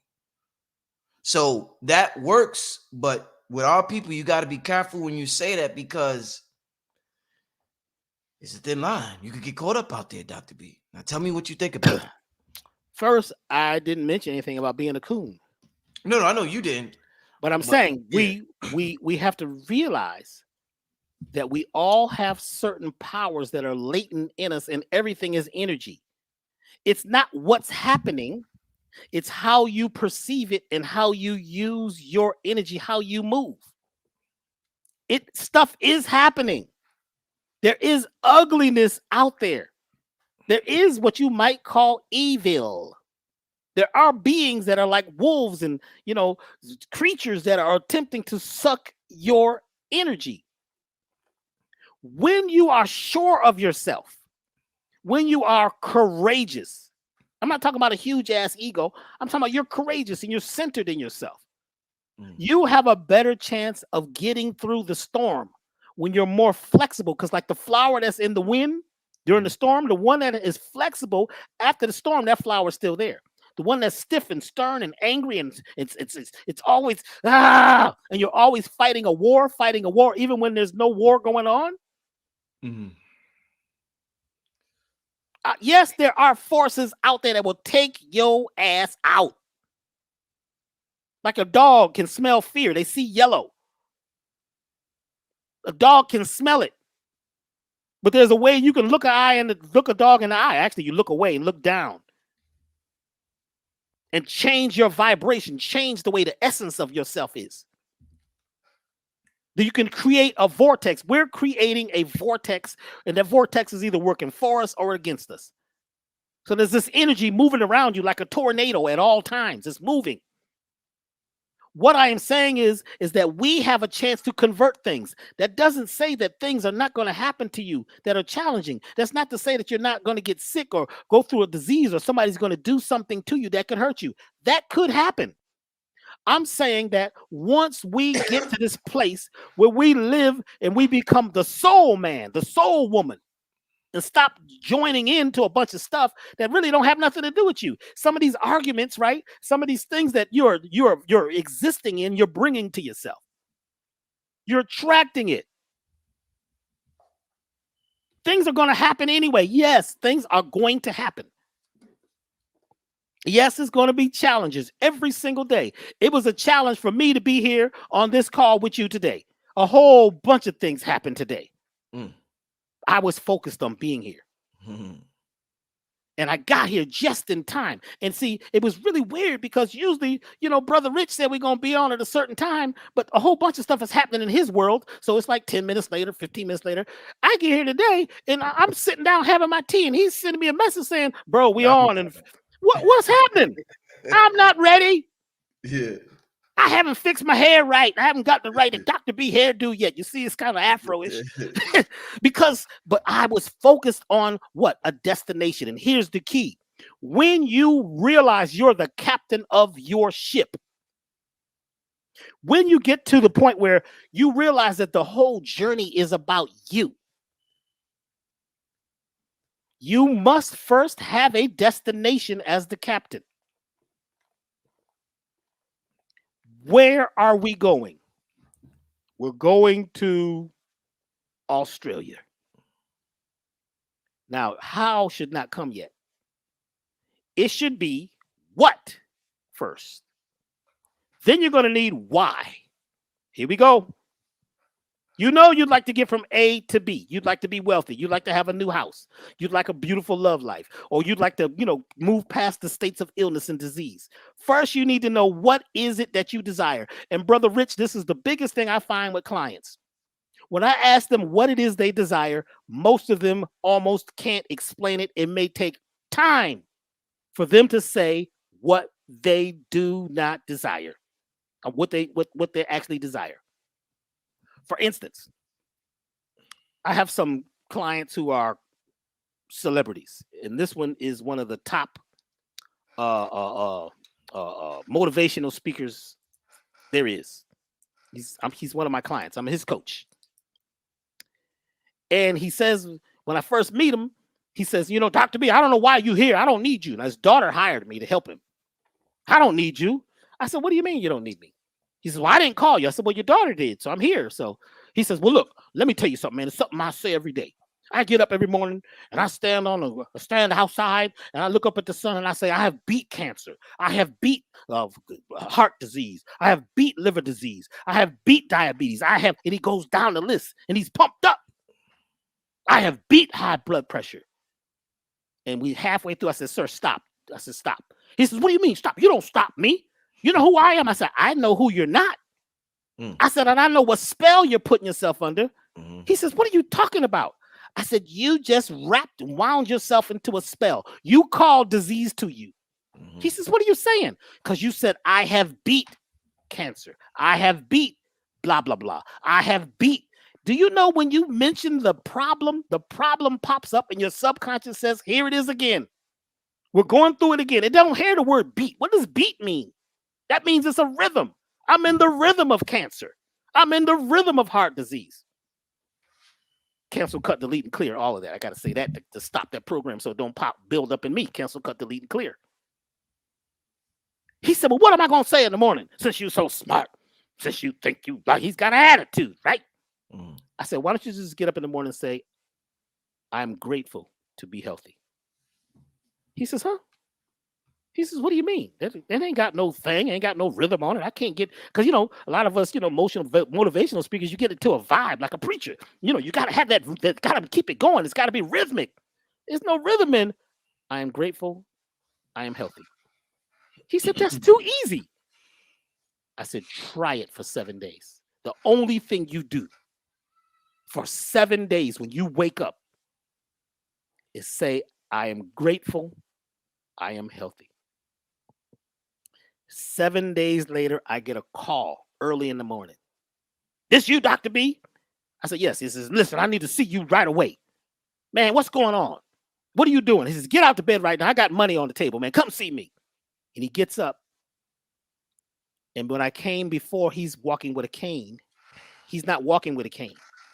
He gets up, puts on some music, and begins to dance.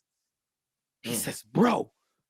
He says, man, where'd you come from? I ain't never heard of you. I said, it's best you never heard of me, because then you would have formed opinions about me. He created a vortex, an energy field, by throwing into the quantum field not what the problem was. He only brought up the state of consciousness that he would like to exist in.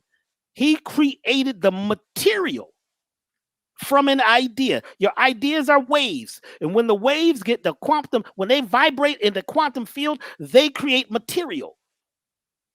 He's not walking with a cane. We went to the store and drove around. He walks through the store. I said, what do you need to buy in the store? He says, nothing. I just wanted to hang out with you, man. You cool. He says, man, I feel good, man. I ain't got no pain, man. It's crazy. My doctor, he said, I went to see my doctor Wednesday. He took me off 3 medicines. What did we do? We just got him. Now, not saying that there's no disease out there and there's no wolves and there's no problems in the world. You, as the captain, must state what is it you desire and state it as if it's here now. Your languaging, right? This is where the language comes in, has to be first person, positive, present tense. First person, positive, present tense. First person, positive, present tense to be a good captain. You got to act and feel as if you're already at the destination. Feel it. You can feel Australia or Jamaica or wherever it is. You can feel the new house. You can feel yourself walking, being healthy again. You can feel it.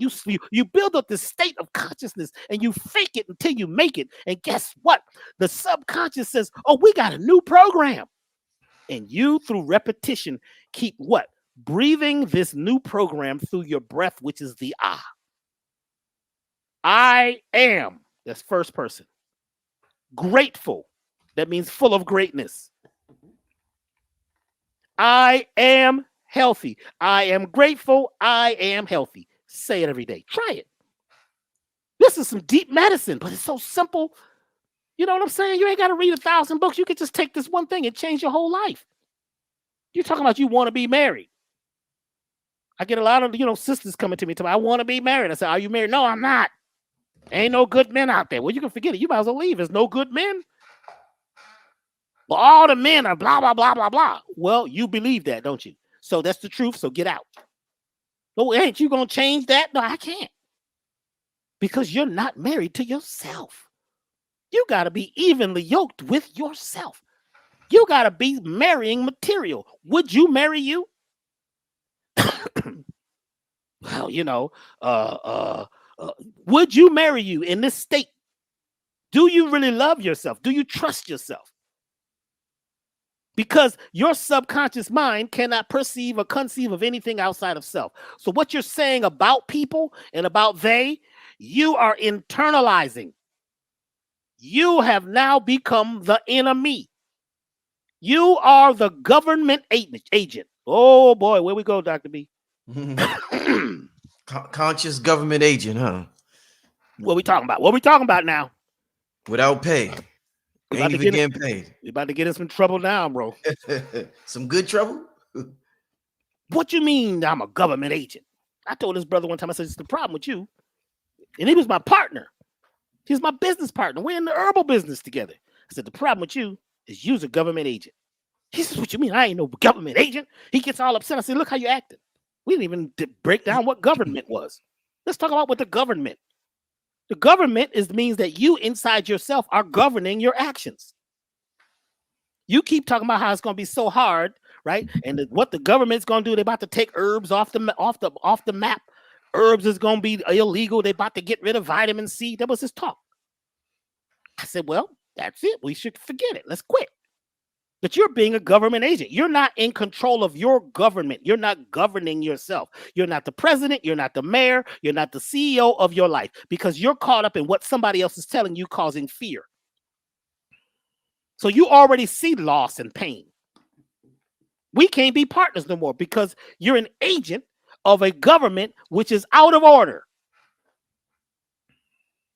See, a lot of us became government agents because we grew up and were brought up by people who were government agents. What do you mean? Well, no, they didn't go down and join the government. They weren't, working for the government like that. They were a part of the world of disagreeable energy. They learned the language of disempowerment. We learned to talk about the problems and not talk only and look at, we spent more time talking about the problems than the solution. And we very seldom are able to say, what is the destination that we would like? What is the state? Where would you like to be? A lot of people say, well, I want $1 million. That's okay. You like $1 million. What are you going to do with the $1 million? What do you mean? I'm going to have $1 million. I know you're not going to have $1 million because if you don't know what to do with the $1 million, the government's taking half. So you're going to have 500,000. So you need to maybe ask for at least $1 million. But money is not real. Money is just something you use to exchange. So you may not want to say, you may not choose to say you want $1 million because that's elusive, because $1 million today was different than what it is 10 years ago. The value of money is dropping every moment. It's fiat. What would you like to do with the $1 million? What do you mean what I want to do? You get $1 million, you know what you get. You know what I'm saying? What would you do with the $1 million? This is the what. After an hour or two of sitting talking, we find out that the person would like to be on the beach and feel the ocean water running across their body and feel the sun and visit the pyramids and help to feed people who need food all over the world and do these random acts of kindness. That is your what. If we set up the vortex and the state of consciousness around that, and every day we repeat it and feel it as if it's happening, and that's casting the net. You're casting your net into the quantum field every day by feeling, not just seeing, but feeling, hearing the sound of the place, hearing what you'd be saying when you're in the place, feeling it, hearing it, and seeing it. If you do that every single day, all of a sudden you change dimensions around you. And because there's at least 144 dimensions, that means there's 144 versions of you. Some people say 144,000. Let's just make it a little simpler. If there's 144 dimensions, that means there's 144 versions of you. Each one of them is a little different. One of them is already on that beach. One of them is already at that place. So you're about to change, right? Your dimensions, change your space by creating a vortex, by saying what it is you desire and acting and feeling as if you're there and being grateful in advance. I'm thankful for the beach trip. I'm thankful for, whatever it is, for the new home and the beautiful neighborhood. I'm thankful for the husband or the wife or the beautiful love affair. And be thankful in advance as if you have it now. Now, here's the next thing, bro. That's not quite enough. Because the subconscious is saying, the hell, man. Come on, man. How you going to get $1 million? You ain't never been to a good beach. You went to a bad beach, man. It was a terrible beach. You never even, how are you going to do that? You came up with a family. Nobody's been to college. Nobody's had anything. Your uncle's grandfather is a vampire, and your mother's crazy. subconscious is playing back old programs. So this is how you break the spell. Don't tell nobody this. If they're not listening, they don't need to know. Yeah. Come on, Dr. B.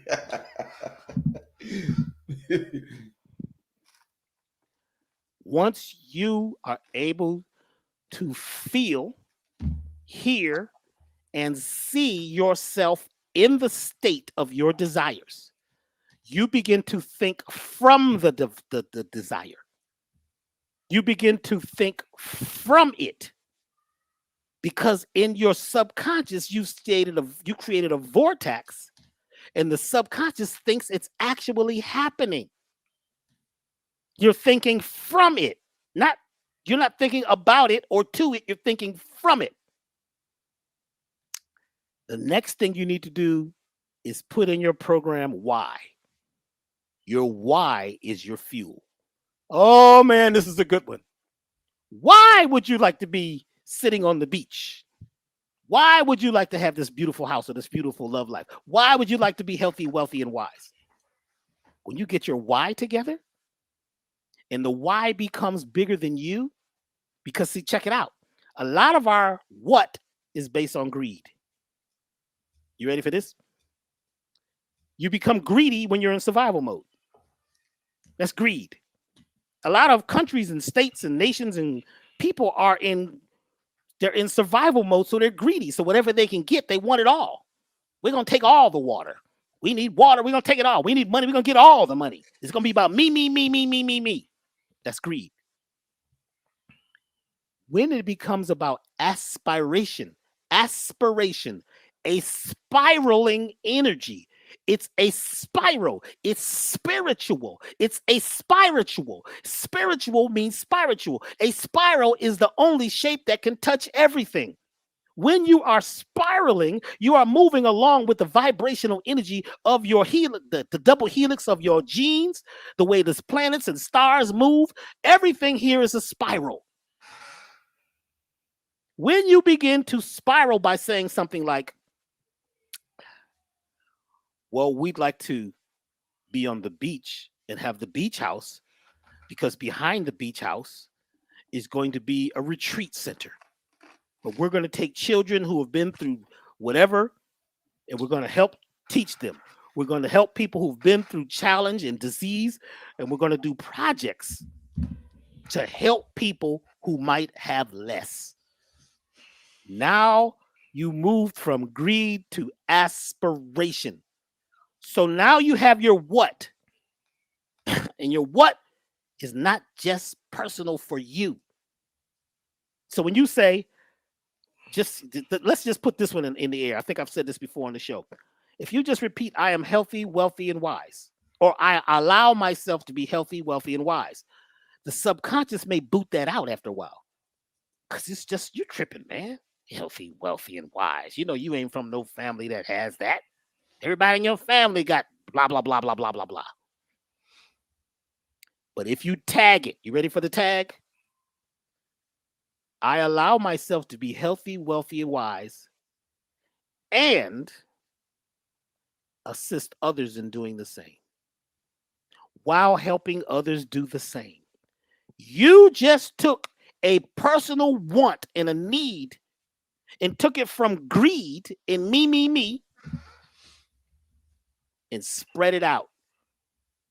And when you say to help others do the same, the energy gets huge. The fuel gets gigantic, because now you are saying that I'm not just going to take from the quantum realm. I'm not just draining energy. I'm not just a parasite, because you was born to act like a parasite because you was taught by parasites and government agents who are out of control, right? You begin to say, we're going to give back to others and help others do the same. That becomes your fuel. When I was sick and I was about to pass away, I got to this place where I began to thank the Most High for being healthy. Now here I am I'm 30 years old. I'm done. Even though I'm wealthy, I got all this money, it don't mean anything because I'm sick.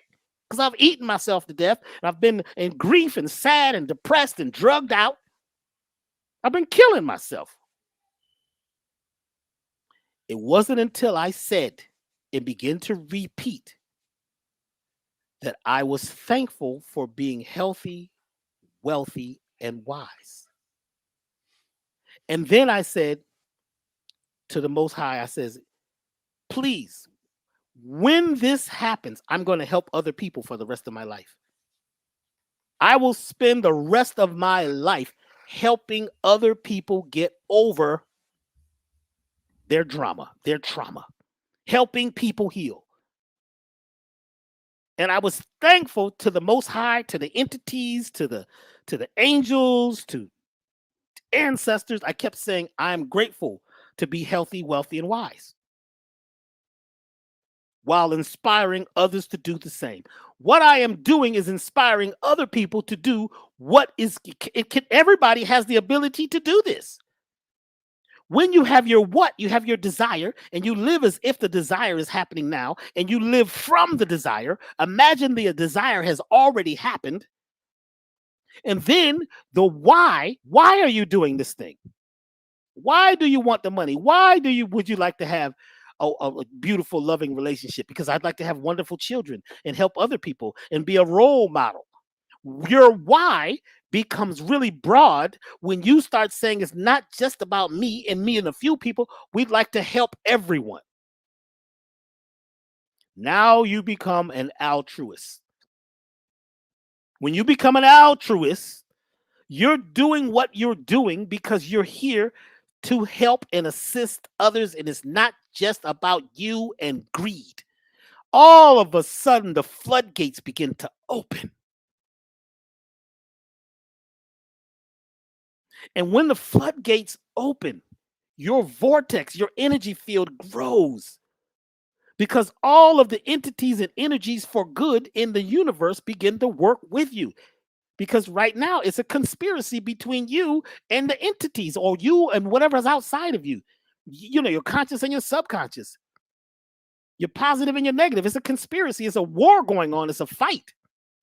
Until you surrender and say, I am here to do this thing. I would like to reach this goal so that I can help others. That is the secret. Now, how is not your business. Because what happens is the business starts happening from the isness of you being in the is, which is right now. You're in the place of radiating the energy of love, harmony, peace, togetherness. And you'll get more of it. It will build up and compound the energy. Because if you had an idea about something, your body thinks it's really happening. The subconscious figures it's happening. You know, there was an experiment where they took these people and they all needed a knee surgery. The tendons or what, you know, they needed a knee surgery. So they divided them into 3 groups. And I think, this was Dr. Bruce Lipton broke this down to me. And he says, they cut the knee open of each one of these people. Actually, he didn't tell me. You know, sometimes you're watching a video, he's like he's talking to you, like I'm talking to you, you. So when I say he, anyway, they cut the knee open. And they showed, let me back up. Let me tell the story correctly. They showed the video of the exercise or the surgery that we're going to do on these people's knees. They showed it. They showed a video. Everybody saw the surgery that they were going to receive. Then they took the people and divided them into groups. One group, they cut the knee open and fixed the tendons in the knee. Closed them up. The next group, they cut the knee open, sprayed water or a saline solution in the knee, didn't sew up the tendons, and sewed them back. The third group, they cut the knee open and didn't do anything at all. Do you know when they did this, all 3 of them healed at the same time, but the ones that they didn't really do much to besides cut them open, in fact, the one they didn't do anything to had less pain and less scar tissue. Because the people believed In their mind, what was being done to them was real. And they had a scar and they had a bandage on their leg, so they all just assumed they had the operation. But the ones that they did very little to only left the scar, right? Only had they sewed them up. They didn't have the technique done. They believed it to the point because they saw it, they heard about it, they were excited about it, they believed in their doctor. And guess what? They healed. If you believe that something is out to get you and there's forces working against you, and that is your thought, that becomes your destination. That is, you're the captain of the ship and you're saying that's where I'd like to go because that's my languaging. That's what I'm talking about. That's what I believe in. That's what I feel. Excuse me. Let me get my water. Excuse me, y'all. I forget to drink water when I'm on the show.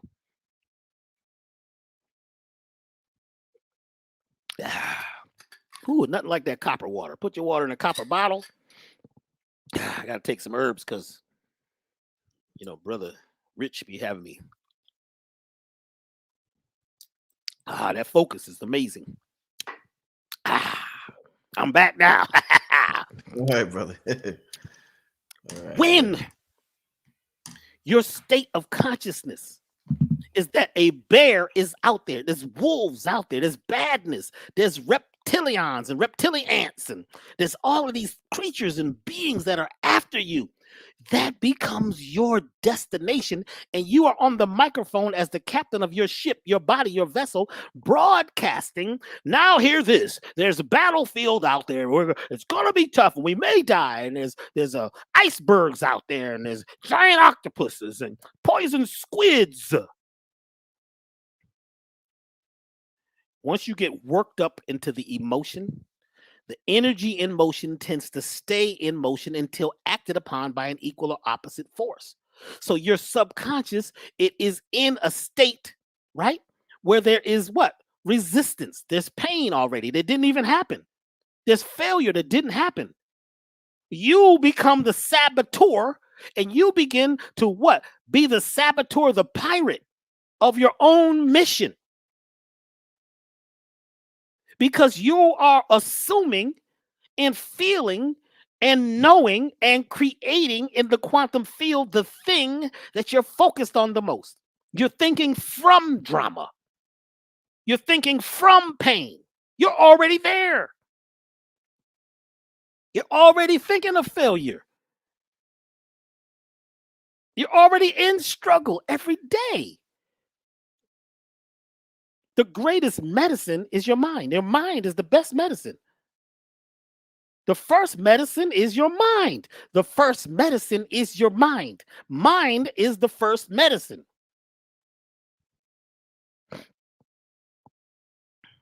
I'll be talking about that in the class. We're going to break down some techniques of this class on Saturday about the subconscious, the basics of the introduction to the subconscious on Saturday. Go to elevationtime.com, elevationtime.com, elevationtime.com. Sign up for the class. Listen to me. We are not saying that there aren't challenges and there aren't isms in the world and there aren't people and beings that are attempting to stop you. But if you take it personal, then you can't get over the hump. One of the main rules is don't take it personal.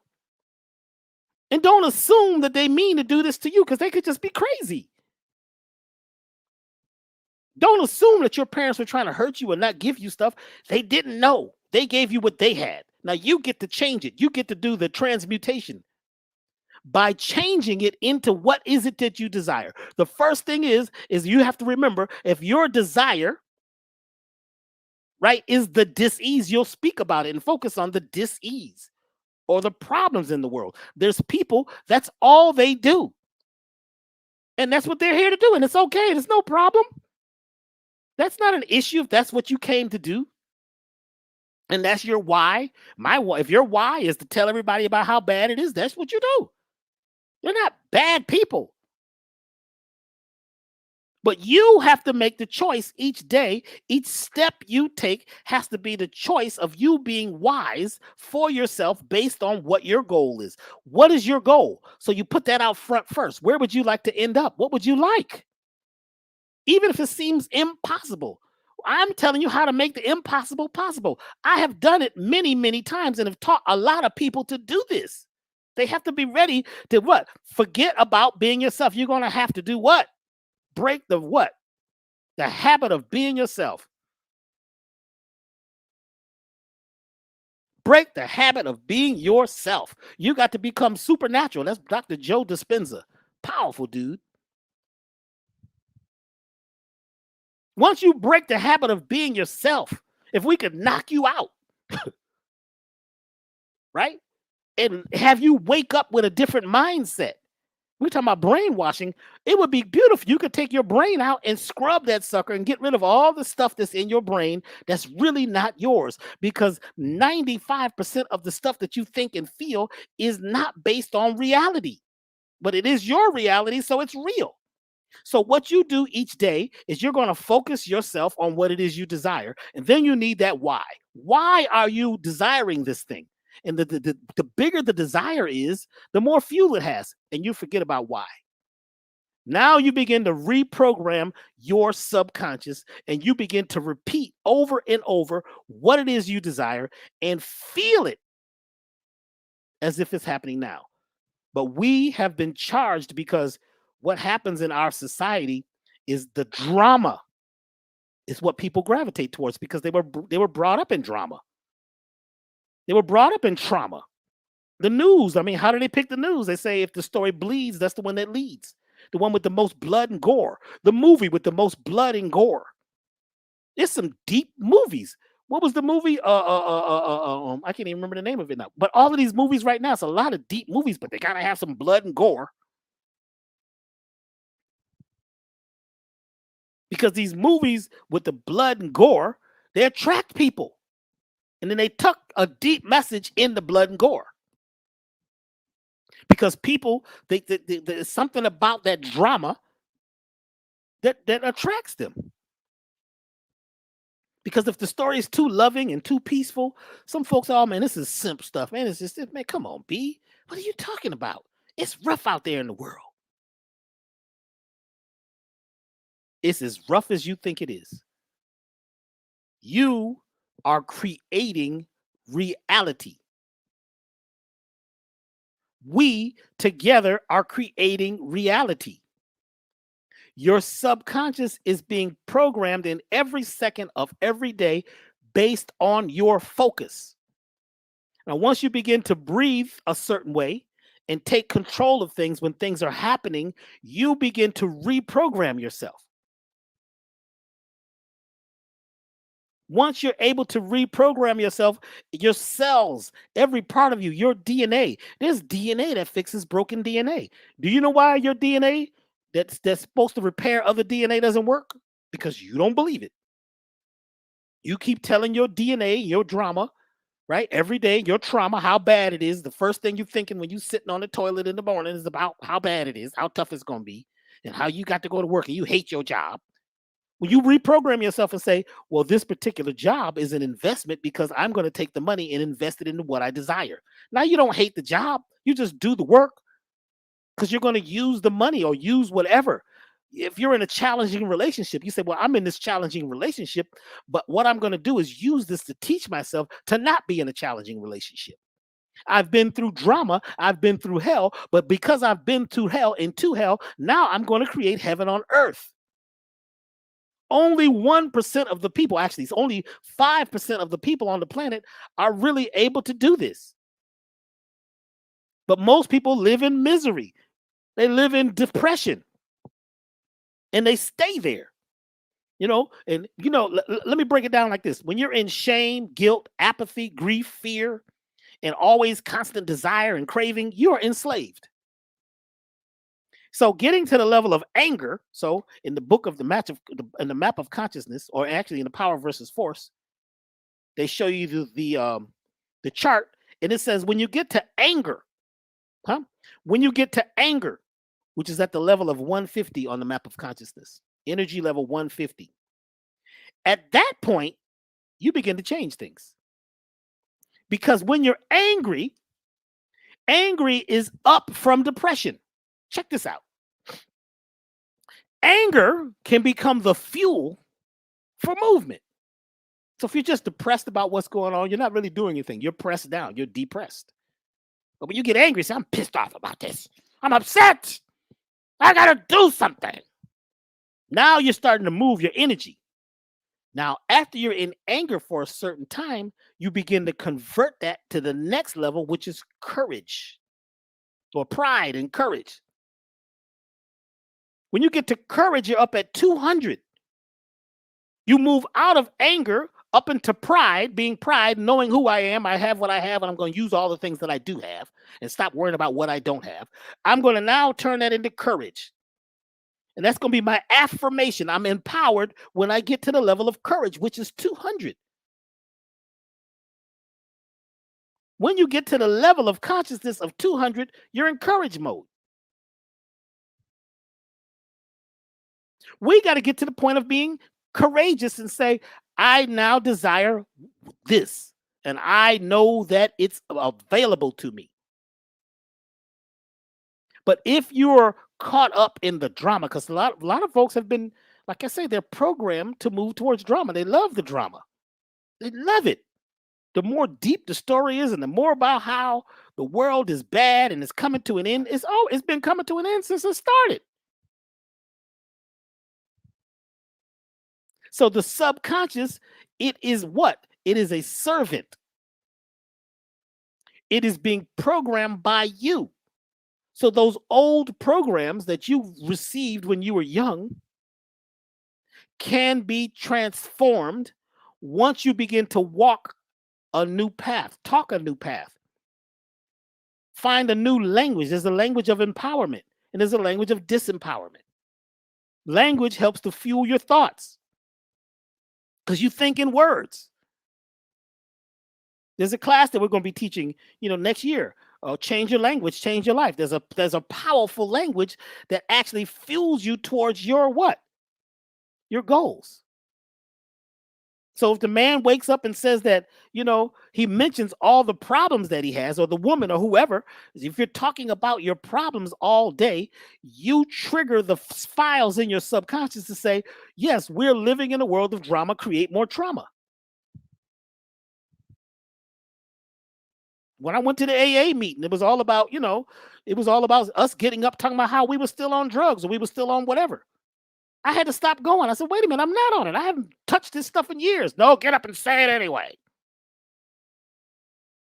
Then I noticed that the people was hooked on sugar and chewing gum and eating donuts and smoking cigarettes and eating candy. I said, oh, so we're still hooked. We just moved it from what you call an illegal drug or something that wasn't socially accepted to something else. So now I'm hooked on something else. What we have to do is get hooked on love, hooked on peace, hooked on the possibility of changing this thing, because we have the power right now to change everything, each of us.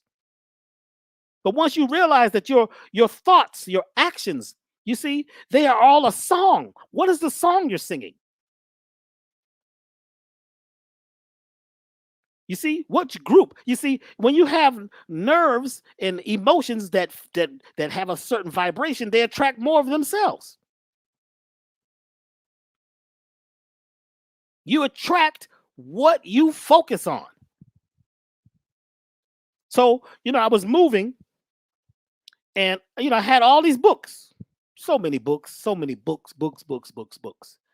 And I looked at my book collection just before I moved, and I realized that these books were heavy. You couldn't put too many books in a box. I was like, man, I got to move all these books. I need a truck just for the books. And something came to me that 90% of my book collection was about the problems. The hidden hand, murder by such and such, the secret orders of blah, blah, blah, the hidden da-da-da, the drinkers of blood and the disagree. It was all this stuff, the secret societies and the who's controlling the world, the Federal Reserve of reserves of and what they're doing to us, and slavery and the runaway this. And 90% of my book collection was about problems. I took all those books and I took them to this bookstore and I donated them. And they were like blown away because I had notes, and they said, man, wait a minute, Dr. B, you getting rid of all these books? I said, yeah, you can have them. And they had, highlight. You know how you highlight a book? I wasn't just not highlight whole pages. I might as well just highlighted the book. In fact, the whole book was important. I really didn't need to highlight it, just read it. But, when you get highlighting, that's deep. Oh, that's deep. You highlight. The whole book is yellow. You know what I'm saying? Because you didn't highlighted all the disagreeable stuff about the world that you cannot control. I gave the books away. The dude still gave me a big handful of money because he said, man, these books got your signature in them. These books is worth a lot. I said, take them. And take the money and give it to some children in the neighborhood who are looking to, do something good. Start a book club. The only books that I kept were the books about possibility, the books about healing, the books that talked about creating a new world, a new earth, a new paradigm. I didn't carry all those books with me. I took the ones that were full of possibility. And I said, I've been, because these books, I had them in my bedroom, on my bookshelf. I'm sleeping with this stuff. I'm sleeping with the devil. I am the government agent. I've been programmed by the government to create my own demise and do self-harm to myself. I am at that time was like a Manchurian candidate. I had been programmed by my world to do what? To teach people about how bad it was with no real solutions, because you have to listen sometimes. A lot of this stuff that we're talking about, there ain't no solution to it. So if you have two circles and one circle is the things of your life that you can't control, make a circle. And write in that circle all the things that you cannot control. If you focus on that circle every day, that circle expands. Make another circle. Write in that circle the things that you can control. If you focus on the circle or the cipher or the womb of what you can control, that room begins to expand. That doesn't mean you're not going to have opposition. In fact, this is the challenge. This is what makes you stronger. That even though you had opposition, you kept focusing on the possibility. If we do not do this now, if we as beings don't do this, it's over. Because right now, the vibration of the planet is speeding up. We're in the quickening. This thing is spinning faster than they ever saw before. The scientists are really confused at what's happening because they've never seen this. So the energy and the vibration is speeding up, and the planet is beginning to renew itself. It needs to spin and heat up. If we don't stay in sync with the song that the earth is singing, we get sick. We kill ourselves. We come to our own demise. We destroy ourselves. Because when you are a part of a hive or a culture, and you keep introducing into the hive something that's poisonous, you're going to have what's called colony collapse disorder. See, the bees are deep. The queen bee is running the show. She's giving the orders. And check this out. Did you know all the queen bees on the planet act as one unit? So you think, well, that's a hive over there and there's a queen in there. No, all the queens in that hive act together in concert, connected to the vibration of the earth. This is deep, y'all. The hive is like a community. The bees are programmed to do certain jobs. The queen assigns each bee something to do. So she may wake up and say, okay, today, she's the queen bee. I need y'all to fly over to the field of dandelions that are on Mr. Edwards' front lawn. He's got a lot of good dandelions. The queen bee. She's giving orders and she's dancing around and moving. And that movement is a dance, which is a map. And there's chemicals and there's these energy vibrations coming from her. And she's giving commands and orders. Only get the dandelion pollen from Mr. Edwards' front yard and bring them back to me. Well, you always got a couple bees that be tripping. Man, talking all that talk. Do what I want to do. I'm going over here. Mr. Jenkins got an apple tree, got some flowers on it. I'm bringing back some pollen from there because it's right across the street. I ain't got no time to be listening to her. So that bee comes back to the hive with the wrong pollen. The queen can see, feel, and she knows immediately that that bee is out of order. She tells the bees, which are like the marshals, they're like the military, to hold him down. And she stings him to death. You don't want no story about why? Kill him. Because if it gets out that one bee has changed the prime directive, which is to bring honey from a certain place on the planet or bring pollen from a certain place on the planet at a certain time, the whole hive could collapse. Because the queen knows something that the rest of the bees don't know. They're not privy to it. That queen knew that there was a certain type of friendly bacteria or mycelium or mushrooms in the soil present that were bioluminescent at that particular time when the sun was hitting the earth at that particular time in Mr. Edwards' front yard. She was tuned in. And the apples, yeah, they got good pollen too, but that pollen is not the pollen we need right now to pollinate these babies, because we need bioluminescent microbacteria to give these bees, which are going to have to be superbugs right now because of all the pesticides that people are putting in the world. We need to modulate these bees to another level. The queen knows everything about her environment. If she didn't kill that one bee might influence some other bees that would create colony collapse disorder. Colony collapse disorder, which happens to every society on the planet when they begin to break natural law. They begin to destroy themselves. They go through a state of entropy. Entropy is when you have a container and you keep pulling information out of the container and energy out of the container and not replacing it with new energy. The container begins to crush and fold in on itself and implodes. One of the strongest explosions there is an implosion. Once you take energy out of a container, you've got to put new energy in the container to keep it in a state of balance. Once you're giving away all your energy and using up all your resources, and you're always looking at how bad it is, there's no new energy coming in. There's no love. There's nothing that's going to actually create homeostasis and balance. So the thing collapses. Right now, we are in a lot of places, we are creating colony collapse disorder. Sucking the planet dry. Not just by by not replacing the natural resources, you're not replacing the energy that would make you become thriving so we could thrive.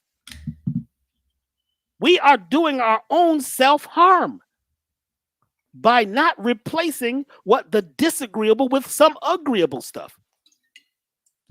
By looking at the disagreeable and what's hurting us versus what is helping us. Do you know there are beings all over the universe right now that are rooting for us? There's cells in your body ready to repair broken cells. There's microorganisms and there's entities and ancestors and levels of existence that are waiting for you to get to the goal line, to get to the finish line and to take over. And to raise this energy up to the point where we're past 200 with anger and we start getting to the level of 500, which is true love on the energetic field. Because one person vibrating at true love affects 750,000 people on the planet and counterbalances everything. So you have to make the choice to be the crystal. You have to put the broken crystal back together. That's what the movie Dark Crystal is about. Yeah, our crystal was broken. A lot of stuff happened. But what are you going to do? We're going to stay in misery and create a swamp? Or we're going to open up and begin to create something new by focusing on our desire first, make it clear, make it clean, make it plain. And then from that state, create our why. I'm on this program with Brother Rich because his why is strong. I've been with him personally now twice. I've watched him. I was pacing him because you got to learn how to pace. We went in the health food store. I watched the energy he gave everybody, the way he was vibing. Everybody was just like, some of them didn't even know who he was, but they knew he was somebody because he has this flow, it's this energy around him. He's connected and he's reading, he's scanning books and he's looking at things and he's in this mode. And then we met again at another little secret meeting we had the other day. We can't really talk about right now. That's a whole nother show. But we were there and he found some things in this building where there's all of these people. He found something that nobody found. Brother Rich, he brought this to me and my brother Eugene. He was like, look what I found. Look at this. We look at this. What? Where you find this? He said, man, I can do some special work with this, man. This is some powerful stuff. What he's looking for is possibility. And the reason that he's doing this is because he is a person who is here to help those who are ready to rise. And he gives everybody a stage. Everybody gets to speak. But when you're here, right, and your thing is about helping, you let people see everything and make their own choices. Indeed. Because that's what makes us powerful, when we're able to choose. You've got to choose. This is the time of choosing. You can choose to be a part of the problem and be a government agent and help destroy the thing by talking about the problems, or you can come meet with us who are in a place of building on what we do have, focusing on the possibility, and your subconscious begins to change its old programming because the captain is now at the wheel. Dr. B, I want to get to a couple of questions before we get out of here. And yeah, we going on 2.5 hours. Man, listen, this show was absolutely amazing tonight, Dr. B, and you did your thing. And before we get to the Q&A, tell the people one more time how they could sign up for this this class you got on Saturday. Go to elevationtime.com. That's elevationtime.com. Elevationtime.com. And when you go there, go to events, and you'll see the event for Saturday. It's a introduction to the subconscious mind, and we're going to give some techniques. And in the class, we're going to actually do a group subconscious programming, reprogramming. That's one of the things that we're able to do, is to get the subconscious to shift by knowing how to go in the back door. So you'll get a couple of those keys on Saturday. And so that's elevationtime.com. Go to events, or you can also go to classes, and you pay for it there. And then, you'll get a link.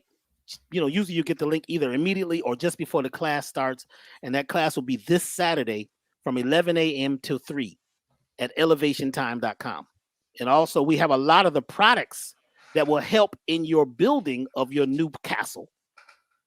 Because if your body is not balanced, if your nutrition is not balanced, then you cannot command the energy.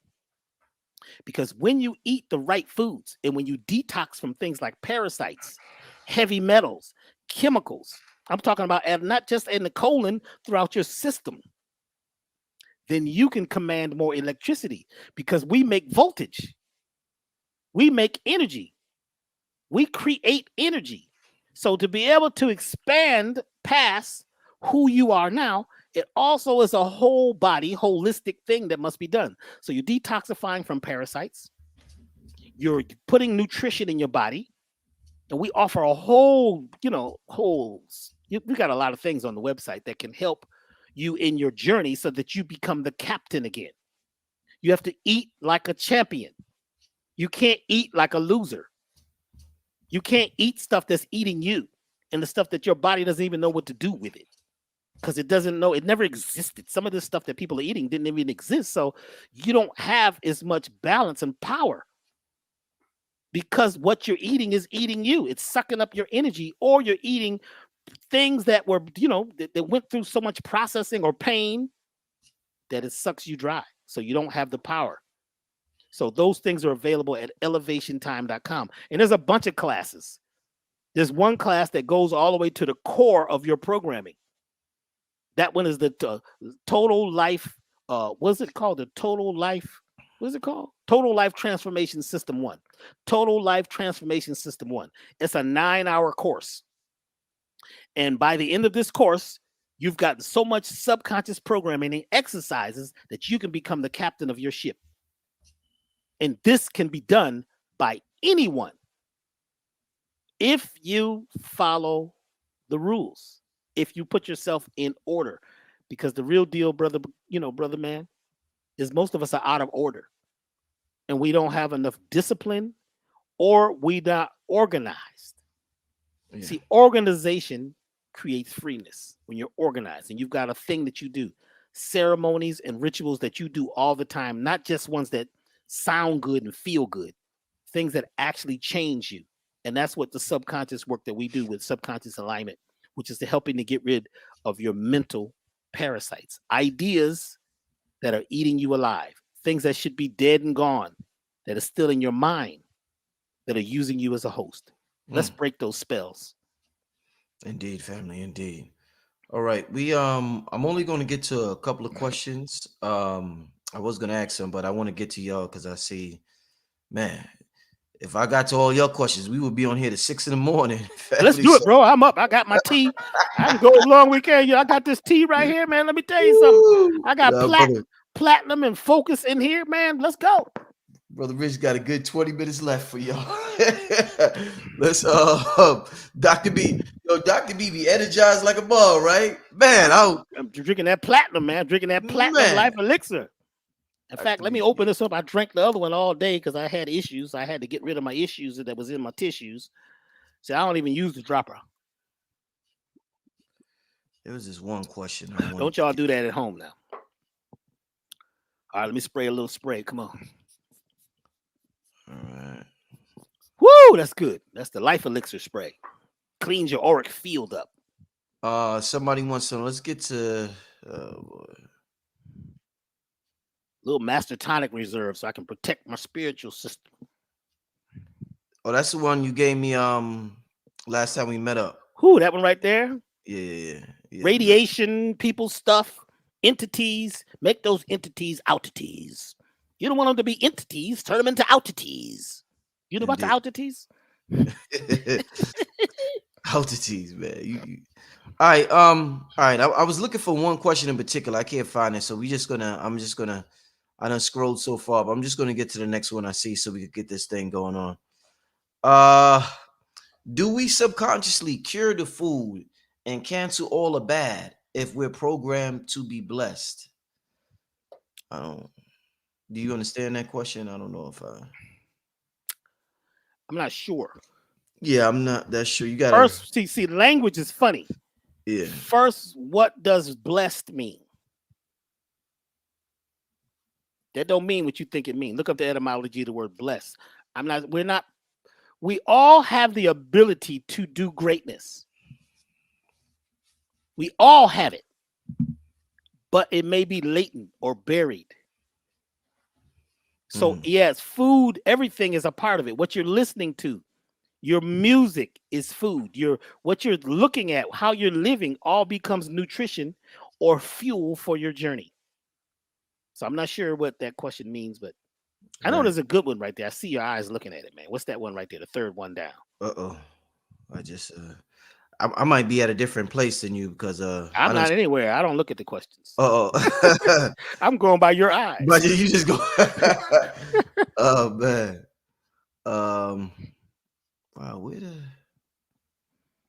Give me a second, yo. Give me a second.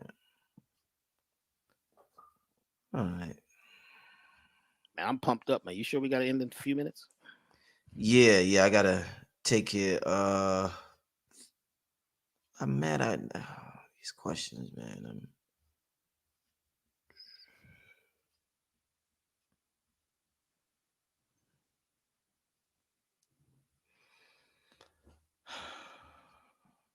There was a sister who asked earlier, and I was looking for it because something told me I really want to get to her question. I can't find it. I don't know the sister's name. She asks, what do you have to say to those who have been walking the walk and talking the talk for so long with no results? And I really wanted you to answer that and talk to that sister. She's been walking the walk, talking the talk, but she feels as though she's not getting no results, Dr. B. Now, right there, you hear the spell. Yeah. Because your perception says that you're not getting anywhere. You've been walking the walk, talking the talk. Mm-hmm. What does that mean? If you have been walking towards a goal, you're goal-minded. Remember, you're always 3 feet from gold. It's a really good book, by the way. 3 feet from gold. But what happens is sometimes the walk that we're walking and the talk that we're talking is not the talk that moves you towards the gold. Mm-hmm. What is your languaging? What is your walk? What is your activity? And you might say, I've been doing this for 10 years and I got nowhere. Well, guess what? You just automatically told yourself that I'm a failure. How do you know? Because sometimes the thing happens in an instant. You walk in the door and boom, all of a sudden everything changes. So we should never have the egotistical energy to be saying what's not working, because you don't know if it's working or not. That's just how it looks based on, your ego or your programming or your perception. And as I said today, I just gave some things that you could use right away. I'm going to give a lot of them on Saturday. There's some things that folks never thought about. I mean, there's folks who, they've been doing all kinds of stuff because this is what they heard to do. There's rituals and ceremonies they did down by the river. They went on this trip and they went to this retreat. But there's something that I learned from my 13 teachers that most folks didn't get. I'm very honored and thankful that I was able to get this one little piece that was always missing. And when you could take that piece and turn it into a whole, it's deep. So I would like to say that I can guarantee you have not been doing everything you could, because you don't know what everything is yet. And you might be sitting on a gold mine and be 3 feet from it. And you could mess it up by saying what is not working.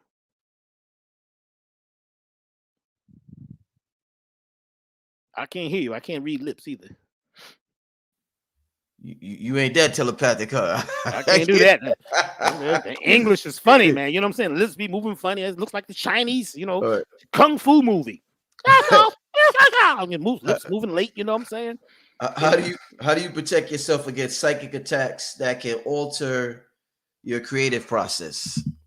First of all, you'd have to believe that there are people or beings that have the power to do that. You'd have to have knowledge and believe it. We don't have to protect ourselves against something unless we believe it's real. Now, me, just in case, I got a few things I use. So I said earlier, I use Dr. B's Master Reserve Tonic. Protects you from radiation and energy from others. So these are all resins, and it works very mysteriously, but it seals up your auric field. When your auric field or your geosphere, because the geosphere, they used to believe that the Earth was the center of the world, of the galaxy. You see, they were geocentric, that everything went around the Earth.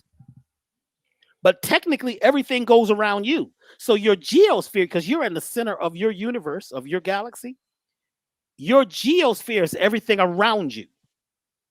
Your magnetosphere is everything you're pulling in, because we're very magnetic. And if you got melanin, you're very magnetic. If you were born in a female body, you are hypermagnetic. And the melanin, which is black, holds everything in. Your beliefs, your languaging, your words, everything. If you really believe that somebody can do psychic work on you, it's true. You have to allow it. But there are ways that you could stop everything. If you understand and you are in your true creative process, that means that you're in love mode. That means you're in improvisation mode. And there's a way to dance your way around and do these different things each day. Just like that queen bee had to kill the one bee that came in with the wrong pollen. She had to kill that idea. You have got to be ready to put to death the ideas and the feelings that you feel that something could do something to you. If that is your mindset all day, you're not at the altar. Because you mentioned something about being at the altar. The altar is the place that you need to have set up in your home where you can take and cause what? Transmutation and change energy. So you may have a table with, you got your stones, you got your meta-els, all your different things. And that place represents the altar where you change. Where you go in there and build up your magnetosphere. We're going to talk about that on Saturday. How to basically protect yourself from almost everything, like having a natural insurance. It doesn't mean things are not going to happen. It's how you respond to them and what you call it. People have attempted to put psychic attacks on me all the time. I said, really? What day are you going to do it? This lady told me, she said, Dr. B, I don't like what you're saying. So I'm going to do something to you. And when I do this thing, you're going to know I did it. I said, well, when are you going to do it? Let me know. She said, what do you mean? I said, I'm ready. She was like, I said, I'm going to do something to hurt you. I said, let's do it. When I came at her and I said, oh, before you leave, can I see you? And she walked up to me real timid. This is lady, she's going to do something to me. She's mad. I grabbed her and I hugged her. And I whispered in her ear, I love you. I'd like you to love yourself as much as I love you. Thank you. And I looked in her eyes and said, thank you. Thank you for the opposition. I transmuted the information. I changed her. Let me tell you something. From that point on, that lady was at my lectures every week, sitting in the front row, laughing and having so much fun. She stopped wearing all this, dark clothing and started wearing bright colors and dancing. Because I took the energy in and transmuted it. Altar. Yeah, but it's a lot of things we're going to need to over the next year, because 2023 is going to be a very special year. And when we do that show about Christmas, that's going to change everything. Ooh, that's going to be a powerful one. When we do the show, that's going to be a when we do this show, which is coming up soon, I'm going to do a class and everything about what the real Christmas, the chrism, is about. Because 2023, add it up. 2 plus 2 is what? 4. Plus 3 is what? 7. Next year is a 7. 7 is when we create the cosmic spiral, the G, the geometry, the spiral. Everything opens up in 2023. Everything is available in 2023. But you got to get yourself together here and have your desires and your goals. What they call putting your ducks in order. Are you ready to do that? That's the question. Next question. Is it lazy to want to make money without doing much work if prosperity is a birthright? First of all, money. What is money? We've got to talk about what that. See, the language is weird. Is it lazy? What does lazy mean? What does that mean to you? Is it lazy to want? Want means the desire without action. That's the basics of want. To make money. Your subconscious says, we can't make no money. We ain't got no money machine.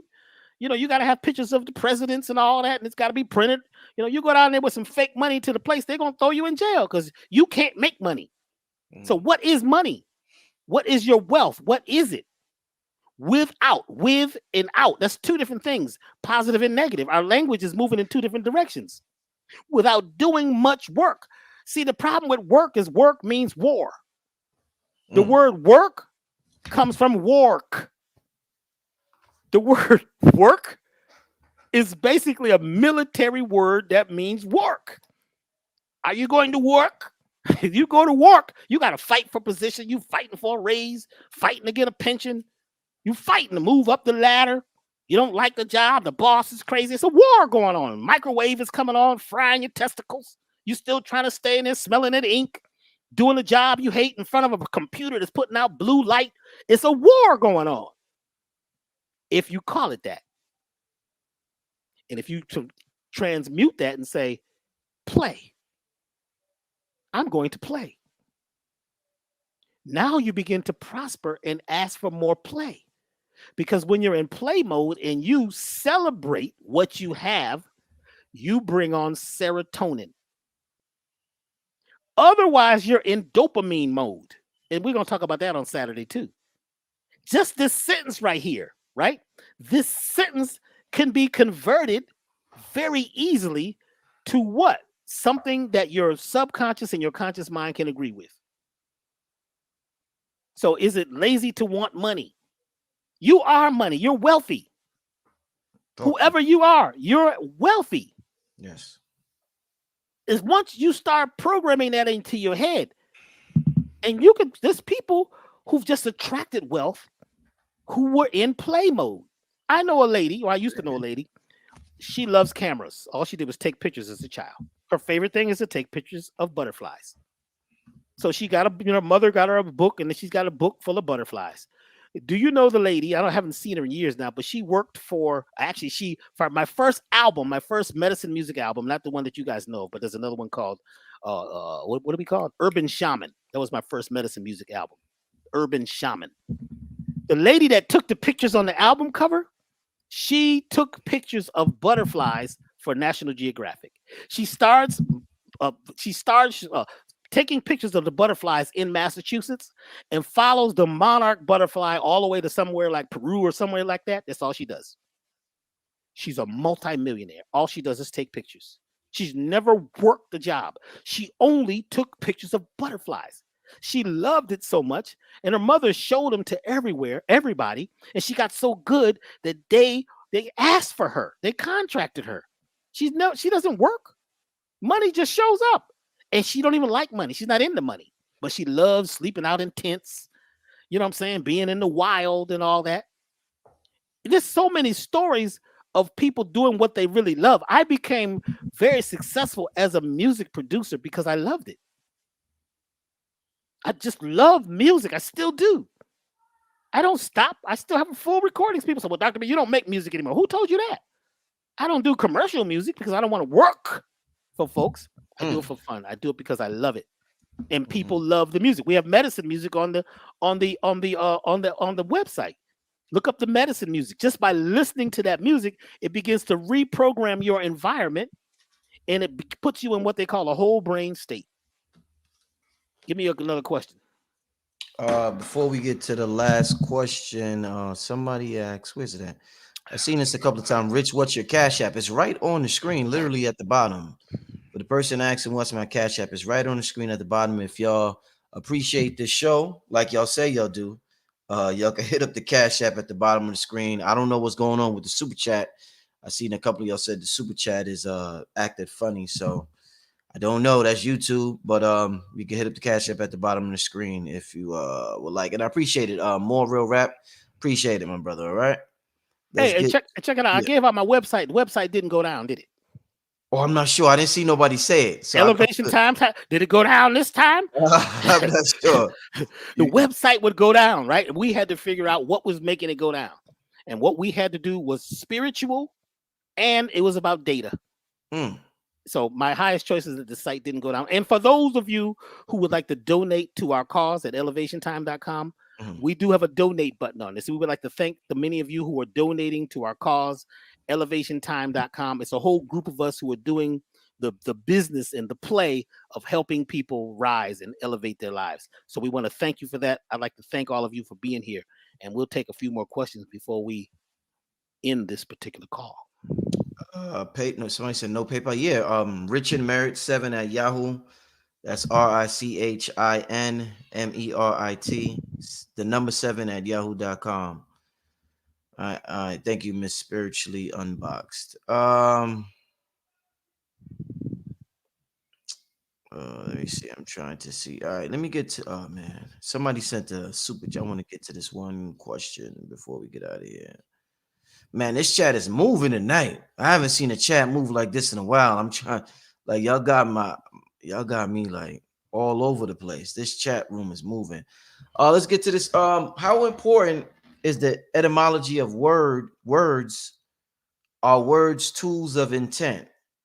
The reason why I ask is because I only speak English and all other languages sound like gibberish, but the principles still work. The etymology of words is important because the root of where the word comes from has energy in your mouth. If you understand where something came from, a lot of things come from Latin. Latin is like one of the root languages that's based on energy, how your tongue hits your mouth. So, and how the breath moves. So English is a conglomerate of a bunch of languages.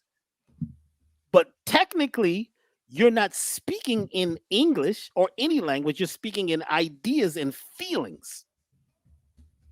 So you could go past the words if your ideas and feelings are focused on your desire. Do you know, it's really interesting because when I get with musicians and we're from all over the world, we don't speak the same language. We start playing music and everybody grooves together. So your body language, the way you dance your way through life and the way you move, the way your eyes move is a language. There are many languages that are deeper than the English words that's coming out of your mouth. It would behoove you to look up the etymology of words so you would understand, overstand, understand, and exostand, which means to stand outside and understand what it is you're attempting to say. What do you mean? See, a lot of times we speak in forked tongue. And that means you're thinking one thing and using a language that means something else. Because a lot of us have been trained in Babylon. What does that mean? We're babbling on and on about much of nothing. Babylon, that story about Babylon is deep. Because in the beginning, people were telepathic. And we still are to an extent. I know Brother Rich and I know for sure after what happened yesterday, that Brother Rich and I are telepathic. Because I was sitting out on my porch listening to the birds and the bees, watching the squirrels because they're really busy right now. And I said, Rich said we're going to do something this week. I wonder what we're going to talk about. And I never know what he's going to say because usually he lets me know. I might know, an hour or two before what we're going to talk about. But I'm able to tap into whatever whatever's coming through me at the time. And I'm sitting out there and I'm drinking my tea. And it comes to me. We haven't talked about the subconscious. And I realized that I don't know if Brother Rich even knows that that's one of my specialties. Ontology. Ontology is the philosophy of helping people become their highest self. That's called ontology. It's an old science. They don't use it anymore because it worked. It really help people. You want to help people, not have them keep coming as clients. That's ontology. Or psychological kinesiology, muscle testing that helps to find yes or no and to reprogram the subconscious.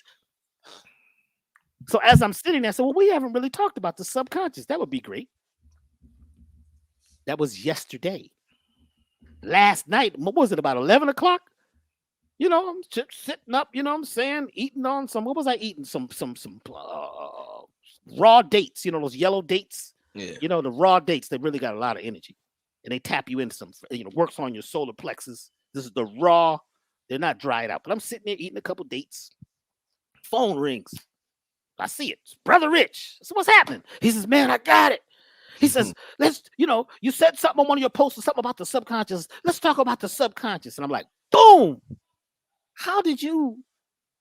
And we talked for a long time because the conversation got much deeper than it is now. How did you tap into that? And at that point, after all this time, I realized who Brother Rich was. He is tapped into the quantum realm on many levels.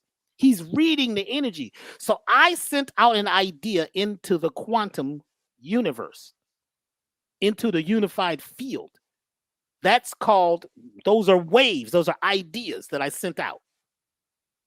He heard the waves and became the material thing, and it came into his body some kind of way.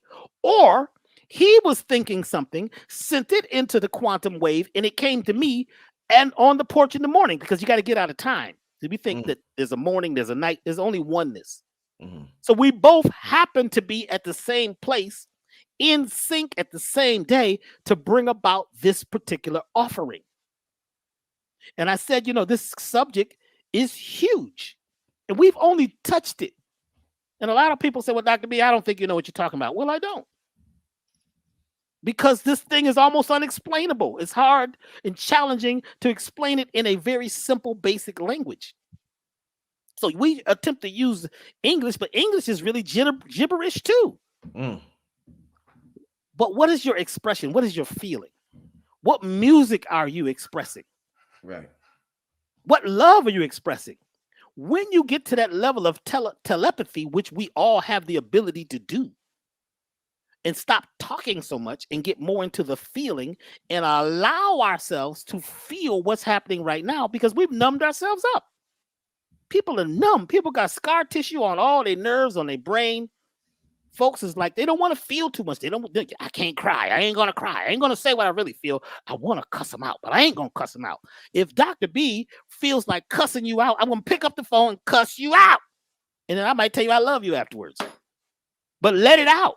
But what we've done is we've calcified not just our pineal, but all of our glands, all of our chakras, and all of our system, living in this system, which causes us to be too tough, too strong, too hard. And we break in the wind.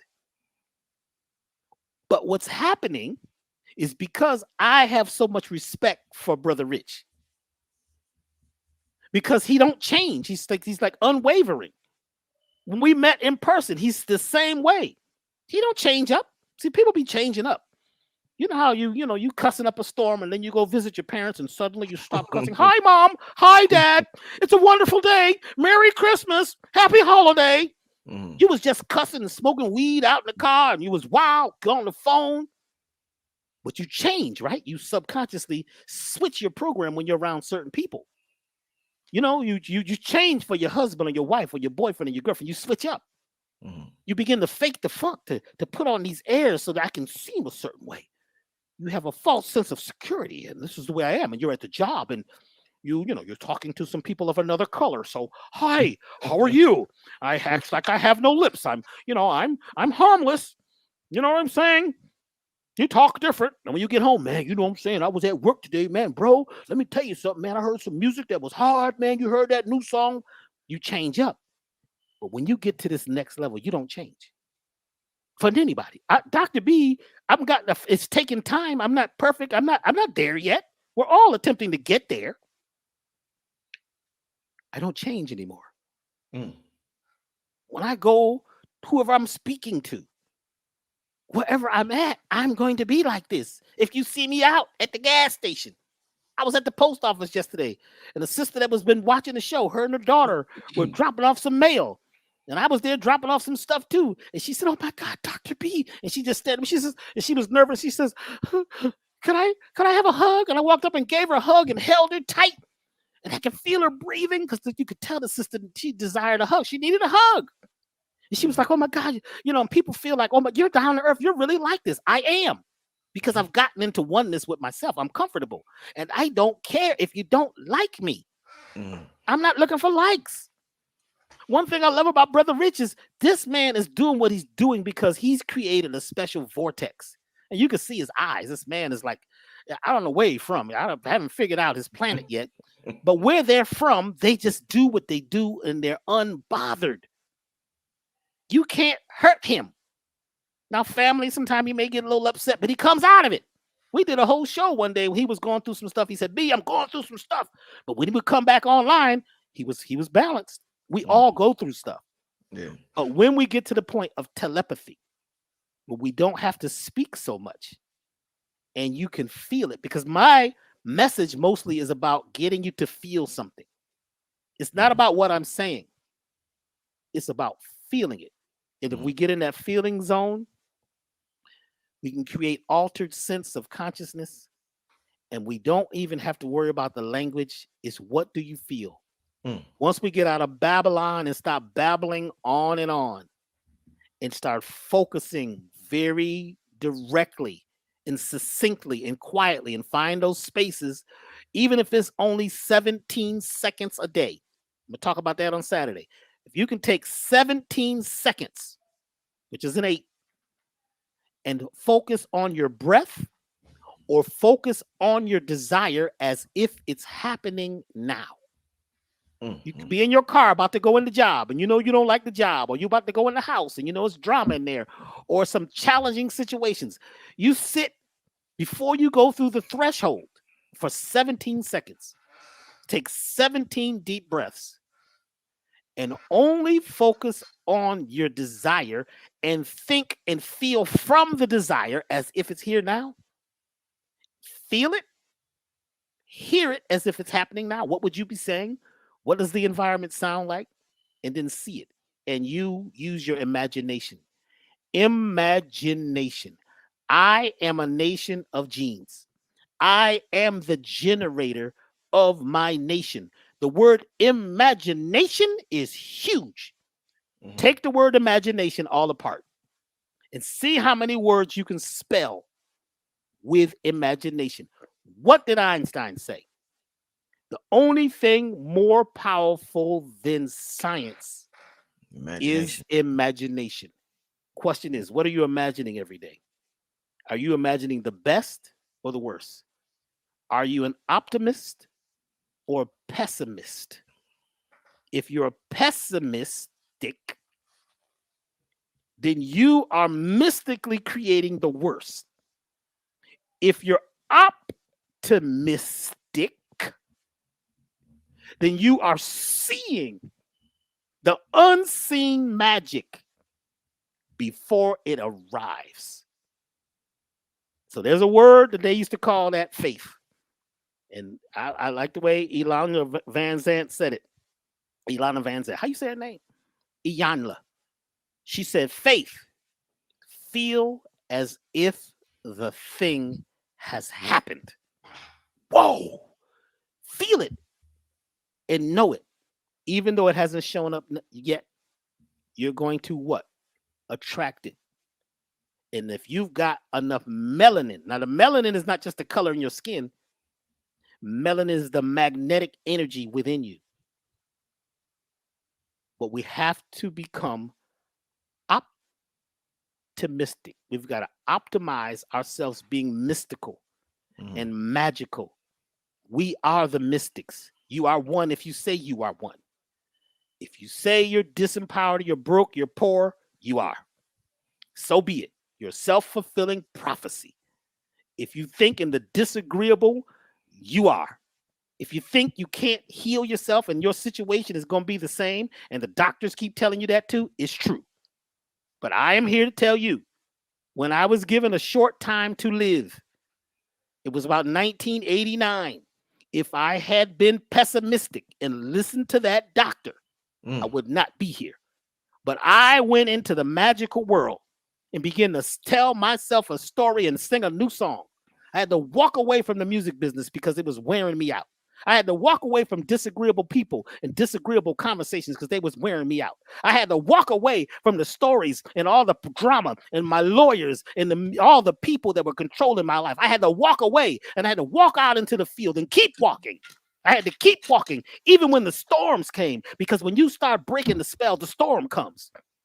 When that storm comes, like you got to keep walking through the storm. It's raining, it's lightning, trees are falling, the ground is shaking, there's earthquakes, but you keep walking until you break free. But you've got to be optimistic. I became very optimistic, and I began to read and study everything about healing myself. Then what really did it was when I chose to help other folks on the journey. And that's what really helped me. When I became optimistic and open, and I became altruistic. An altruist is one that is here to help the situation change. We have to become that. And if we're ready, let's go. If you're ready, this is the time, because this is the time to become telepathic and tell the world what your path is by your actions and get out of Babylon. Saturday, y'all, 11 a.m. From 11 a.m. to about 3, we're going to drop the bomb. Beautiful. And these things that we're giving right now are things that are pills, medicine, and herbs that can help change the nation. I am a nation of genes.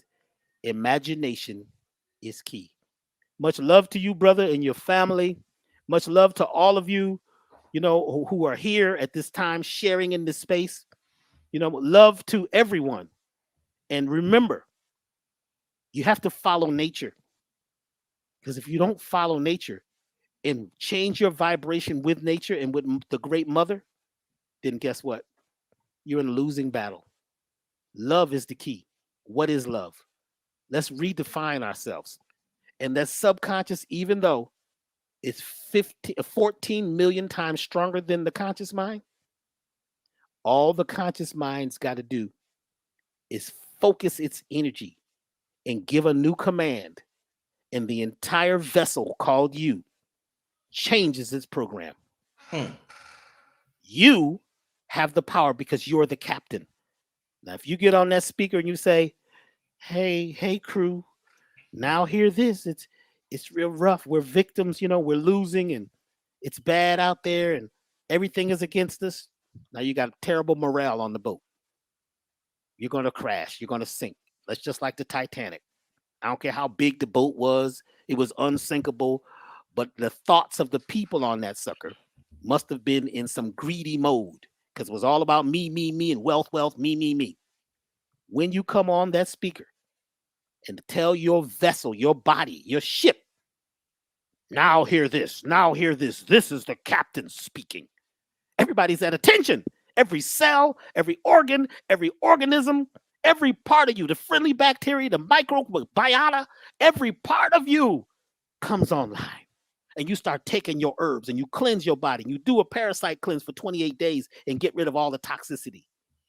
And you start getting rid of those friends who are really enemies. And stop listening to the stuff that's taking you into a state of drama, and start loving and making love out of the things in your life that may not be love. Do the conversion. But first, you better be the captain and say, now hear this. And one last thing, the goal is important. What is the destination? 2, your fuel is your why. Make your why wide and help others do the same. That's how we give love. And that's how we become altruistic at this particular time. So thank you very much, brother, for being, and thank all of you for who are here, who are listening, and take this message and carry it and become it, because this is your time. Once you say it is yours. Thank you so much, Dr. B. Thank you. Thank you, everybody, for listening. Absolutely amazing. I advise y'all to listen to this as you go on to sleep and let it just seep into your subconscious mind. This was some, man, this was amazing. I hope y'all sign up Saturday for this brother's course, his class, because, man, it's life-changing information, what he's telling you. I guarantee it. I use a lot of these techniques in my personal life. When the brother talks about using the senses without using the senses, tapping into the feeling of these things. There's somebody good to listen to. I want y'all to tap in with Neville Goddard. Oh, woo! Neville Goddard. Neville Goddard is somebody y'all can research on YouTube. Amazing stuff, all right? Hold on now. You mentioned Neville. I got to tell one more story. Come on now. One more story. Neville Goddard. Yes, sir. Neville Goddard says that he had a friend who Abdullah. Well, not Abdullah, not the one that taught him. This was another friend who lived in a place where he had this property where he could see the land and see the vineyards and all that. It was beautiful. So he moves, I think, California or something. And he moves in this place that looks just like the place where he grew up, where he had this beautiful view of the countryside. So he'd sit out there every day and he would chill. And all of a sudden, the neighbors plant these poplar trees. Poplar trees are trees that grow really tall and really fast, so they hide the view of things. The poplar trees got so tall that he could no longer see the beautiful view of the countryside anymore. But he went out there every day. And he made believe he saw in his mind the vision of the beautiful countryside. And guess what happened? Within 6 months, the poplar trees caught a disease and died.